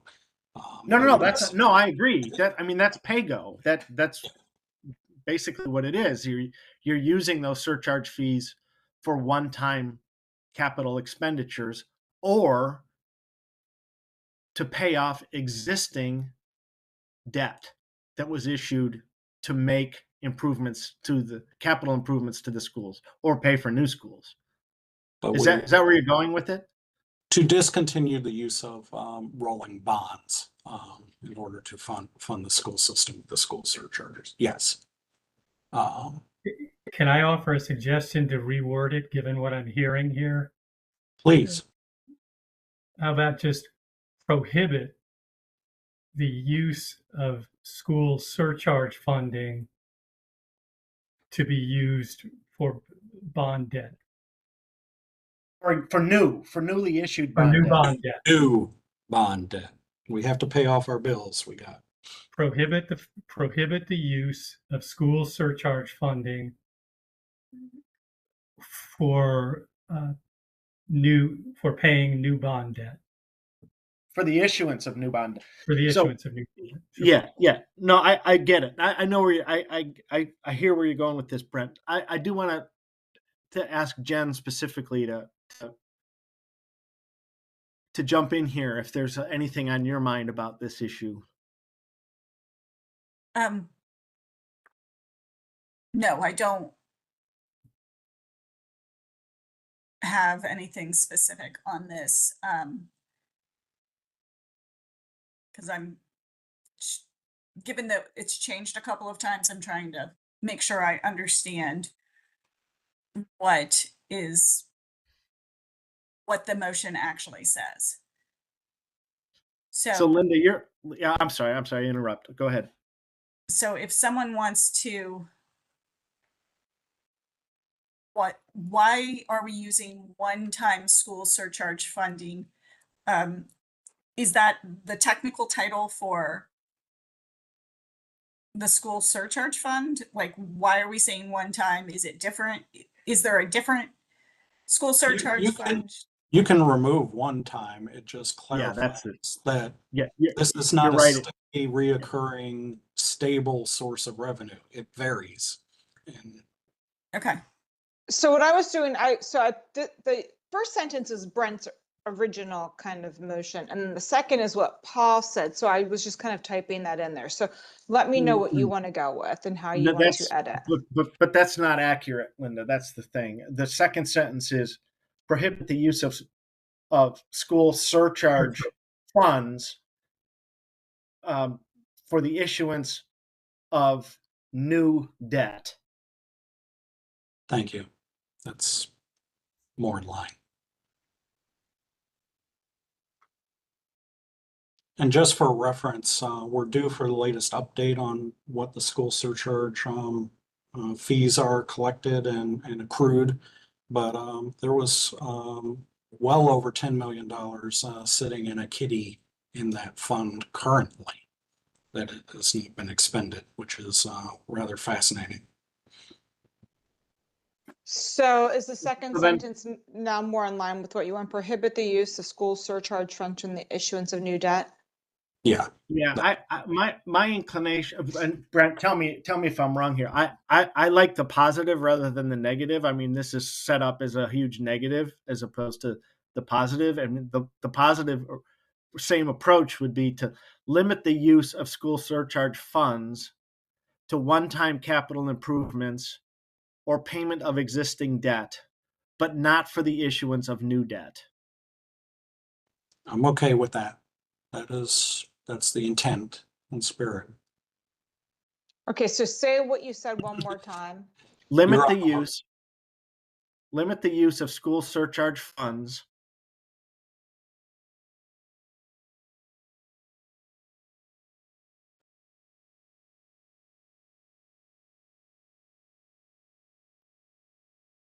Okay. to one-time capital expenditures I can always change my spelling. Okay. expenditures or payments on existing debt,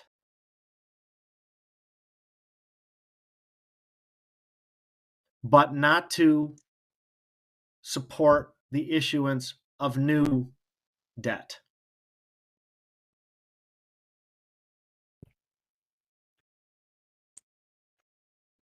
In the Jen, last does that couple, work last for you, couple Jen? years, in the last couple of years, how much has been used to issue new debt?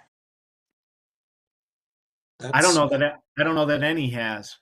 I mean, Brent, you're right. I mean, this has been an issue in spending affordability for years and years. And it's not just limited to school surcharge fees, but lots and lots of one-time fees that our recommendation is to not use those one-time fees to underwrite the issuance of new debt because they're one-time fees and you don't know if they're going to be 7 million this year and 12 next year and 1 the year after that. And then the county still has to, they're all general obligations of the county. So the county still has to make up the difference. So the recommendation for years has been that we only use them for one-time things. And if we want to use them to pay down existing debt, that's fine. If we want to use them to make capital improvements in the schools, that's fine. But we shouldn't be using them as a way to underwrite the issuance of new debt. And I think that's what this language does. Yes, absolutely. And it's been one of the cruxes of Howard County for decades.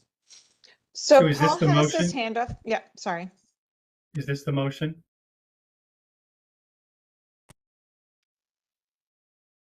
Your motion, Brent. I'm double checking. I'll read it out loud. Limit the use of school surcharge funds to one-time capital expenditures or payments on existing debt, but not to support issuance of new debt. I'll I second that. second it. Oh, whatever. Who's second? Paul? Paul got the second. Any other comments or want to call for the vote? I call the vote.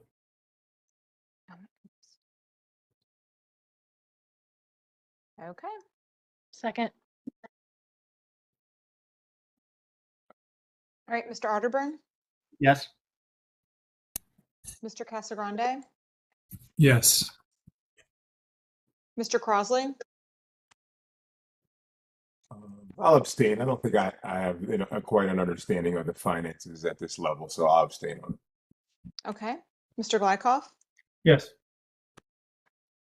Mrs. Jones, Yes. Mr. Lovelace, Yes. Ms. Mallow, Yes. Ms. Markovitz, Yes. Ms. Pantano, Yes.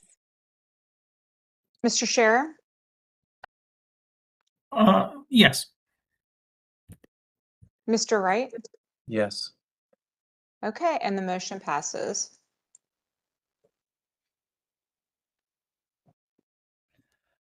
So we have three items left. Aaron, one of them is your ER test. Do you want to try to do that? And the other on one of the other two is Jeremy's item number 120, and Jeremy's not here, which I wasn't aware he wouldn't be, unfortunately. The third is Laura had an item on commercial projects and fee structures associated with commercial projects specifically. So I really don't want to try to call a meeting to address one or maybe two issues. So we can, I guess I'm at the mercy of the committee right now. Aaron, do you want to do your ER test? I think I'm going to withdraw that. Okay. I mean, I think obviously it's an issue in Howard County with, exceedingly long wait times, but I'm not sure that this is the right spot for that. It is If particularly it helps, nice Aaron, that I've spent we 30 years in hospitals and there's a whole lot more. This is well beyond an APFO test. There's numerous other regulations that need to be met. And if the county isn't paying for the development, it's opening up a Pandora's box if the county's going to try and regulate it that way. Well, And as it stands, go ahead, Lisa. I'm sorry. I was just going to say it might make people feel good who would have wanted to address this, that we did at least address the EMT issues with health safety with the fire motion that passed. Thank you. All right, so let's move to Laura. Do you want to talk about your commercial projects fee Yeah. structures? Yeah, this was something that came up, I think, like in the third meeting. This was a very, very, very long time ago in the very beginning. And as we were talking about the charges on commercial properties, and it came to light that warehouses were paying probably not enough. Just simply that my motion was that as a part of APFO, they just go back and reevaluate the fees and how they're charging them, just to take a look at it, because it's been so long since they looked at it, and clearly warehouses are generating a lot more traffic, a lot more use of roads and bridges, especially Amazon and all those things. So it was simply a motion that, and I'm not sure, Linda, if that's a planning and zoning thing or it's even appropriately an APFO thing, but that they go back and look at those fees that are affiliated with new commercial development and how So they're are you charged. talking about what your 102? I believe that's what it is, yeah. But this is something that we talked about, this was so long ago when we talked about this, so I don't even know if anybody even remembers that discussion when it came up. So how various commercial buildings pay permit fees, that's, permit fees are done by, from the DPZ perspective, we don't issue the building permits, so I'm not quite sure, how DOPE does it, to be honest. But as far as how we do our development fees, I mean, we just up those based on, 30-year-old fees that they were charging. So, that's something we just did, and we do that based on, materials and what the cost price index is based on today's dollar value for whatever the materials are. So we try to index that now based on what inflation says it is. So when was that done? When was that done? Last year, 24. And that's actually done in code and council, through council resolution.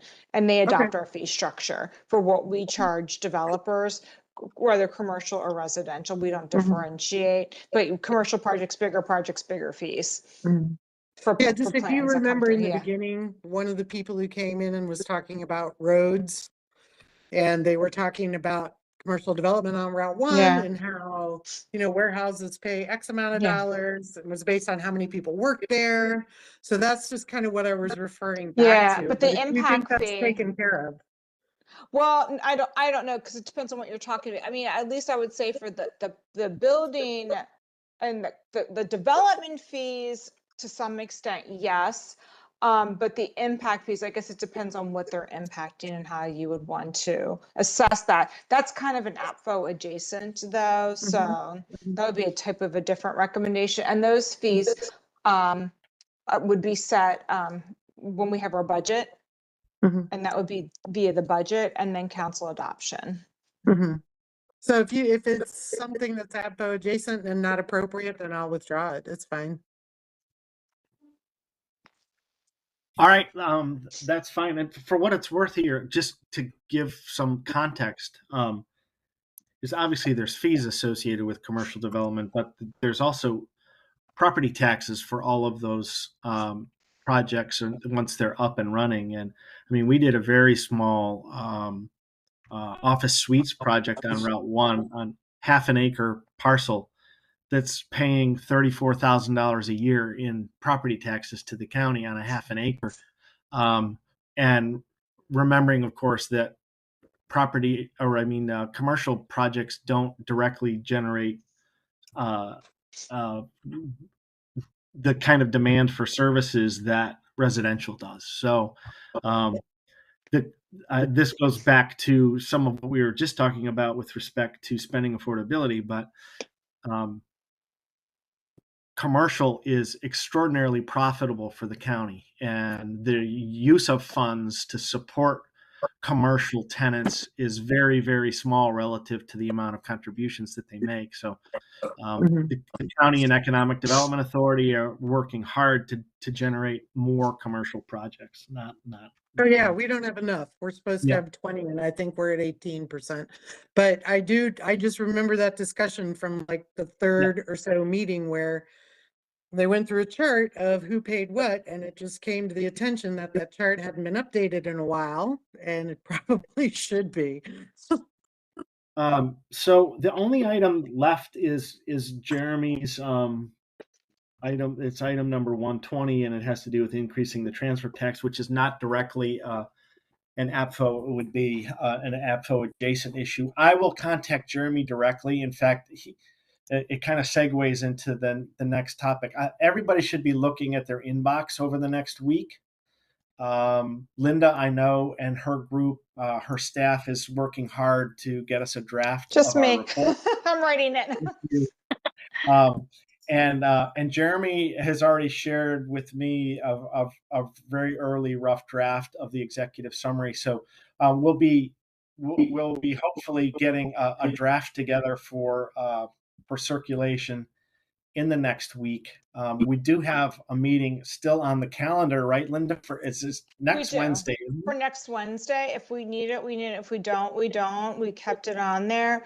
I am done writing most of the report. I changed it up a little bit from what was submitted. Last time there's only a 22-page report submitted. I mean, basically the report is, I'll just kind of go over it with you really quickly.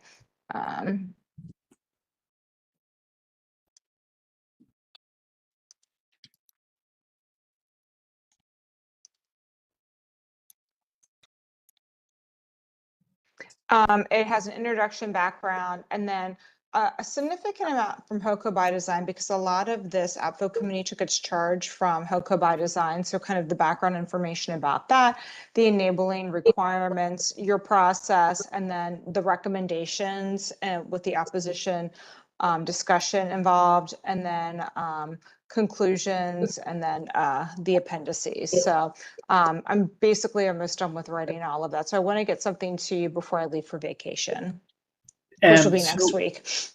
on our agenda sheet, we're showing the next meeting on Monday night. No, it should be Wednesday night. It Oh says my the goodness. it says the 14th, so it's the 16th. Oh my gosh. Whoa, Lordy. That's the 16th. But we'll follow up as soon as possible so everybody knows whether we will or won't Oh have my that. goodness. And then Yes. we have one more schedule that would be to actually formally review and adopt the Yes. and that is when?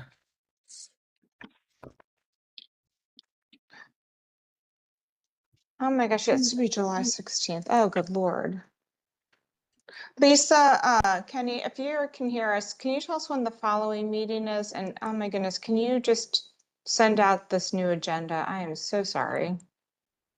Yeah, I don't think we ever decided on the August meeting because I don't see it on my calendar. So I don't think we ever actually came up with the August date. Right. I thought we had a July 30th. Yeah, I thought so too, but I may be wrong. I thought that's what we had decided on was July 30th. Yeah, I have nothing because I was writing them down as we were doing them and I have nothing on my calendar. But the 30th is fine if that's when, if that's when you think it's best to do it. But I don't have anything written down for the Because I'm on meeting after vacation, so the 16th next is my last day in the office, and then I will be gone the 23rd, so I'll be back on by the 30th. Well, the Well, purpose of we can send purpose out a of meeting that, notice for the 30th if you all can do it. yeah, do that. Mhm. The purpose of that meeting, irrespective of whether we have one next week, would be to Go over the approve, report. go over and approve the report. Exactly. Mhm. So we'll say the 16th right now is still on the calendar. That may or may not actually happen. It may just be more of a everybody's got to review and comment on the draft report, which I would hope would be a fairly straightforward process of voting on, and little other than that, other than making perhaps some minor editorial changes, not really changing content. But let's just play that by ear. We'll say so. We're on as of now. We're on for the 16th. As of now, we're going to roll this out on the 30th and vote on it. And hopefully, we can actually not have the meeting on the 16th, but just get the report in everybody's hands. The Do you draft. want think that in Lisa has person her or hand up. virtual? Virtual. I think we probably need to have it virtual. I think there are so many people making trips that we might get more people that actually show up virtually, even if they're not sitting in their own home and can't make it to the county building. Any other thoughts? Anybody else? I have At a least quick question. Lisa has her hand up. Go ahead, Lisa.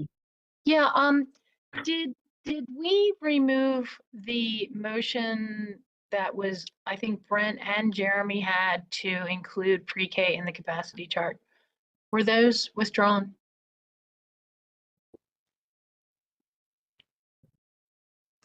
I did not withdraw I don't. pre-K.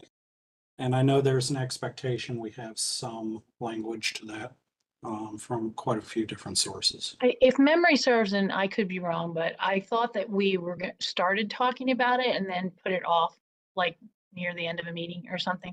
But that is something that I have pending and I could be wrong. So I just wanted to ask. Thanks. Let me check, Lisa. I know the council had a discussion on it not that long ago with schools. And I know there was some discussion because pre-K and talking about what is universal pre-K and that it's not universal yet, because universal means every school has to have it and it's required that you send your children to pre-K. My understanding is the state is not requiring people to send their children to pre-K, but I am certainly not a schools person to answer that, but that is my understanding. Motion 94.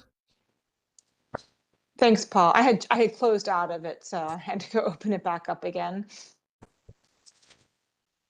I'm going to throw out there that there may be some cleanup items here. There are a lot of items here that are crossed off that on my sheet here. Yes, and that's because Lisa and I went through and we were kind of talking about which things should we just be kind of thinking that were no longer germane to our conversation. That's us effectively canceling out positions. I didn't. Because we were say- putting, I just wanted was- to point out go we ahead. were prioritizing, we weren't eliminating, and that the ones that were eliminated were more along the lines of having been withdrawn or combined into a whole lot of others. Yeah, and this was brought up several meetings ago. This was brought up like 2 or 3 meetings ago. That list has been out for a while. So 94 is regional pre-K requirements spanning multiple attendance area needs to be accounted within mitigation. And that was for the state delegation. That was not crossed out, Brent. Either was 95. So those were still there, but we combined them as part of a new motion 3, which I guess we kind of going to the list, we were doing these combined motions, which were not touched upon because there was a different path taken. It sounds like we need just a basic cleanup to make sure nothing's left behind, like special education in the last APF committee.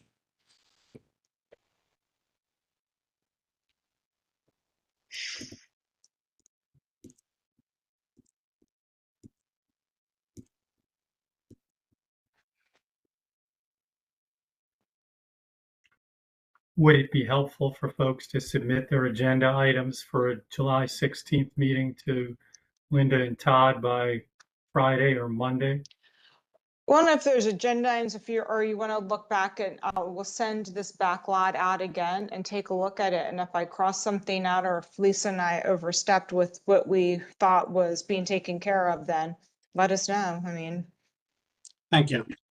Yep. Yeah, thank you. Thank you. That's great. Thanks. One more process suggestion: when it comes time to send the draft out, I would suggest that you send it out as a Word document that folks can, and that's not necessarily edit, but at least insert comments to make it easier for you so we can send back a document with our comments written in it, and then you can incorporate or choose not to.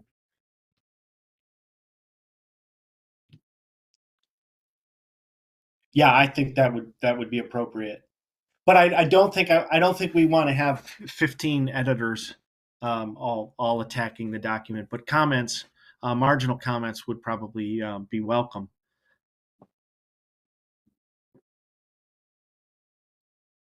All right, so I think we have a strategy going forward. We'll look at that and we'll take care of any of those cleanup issues, Brent and others.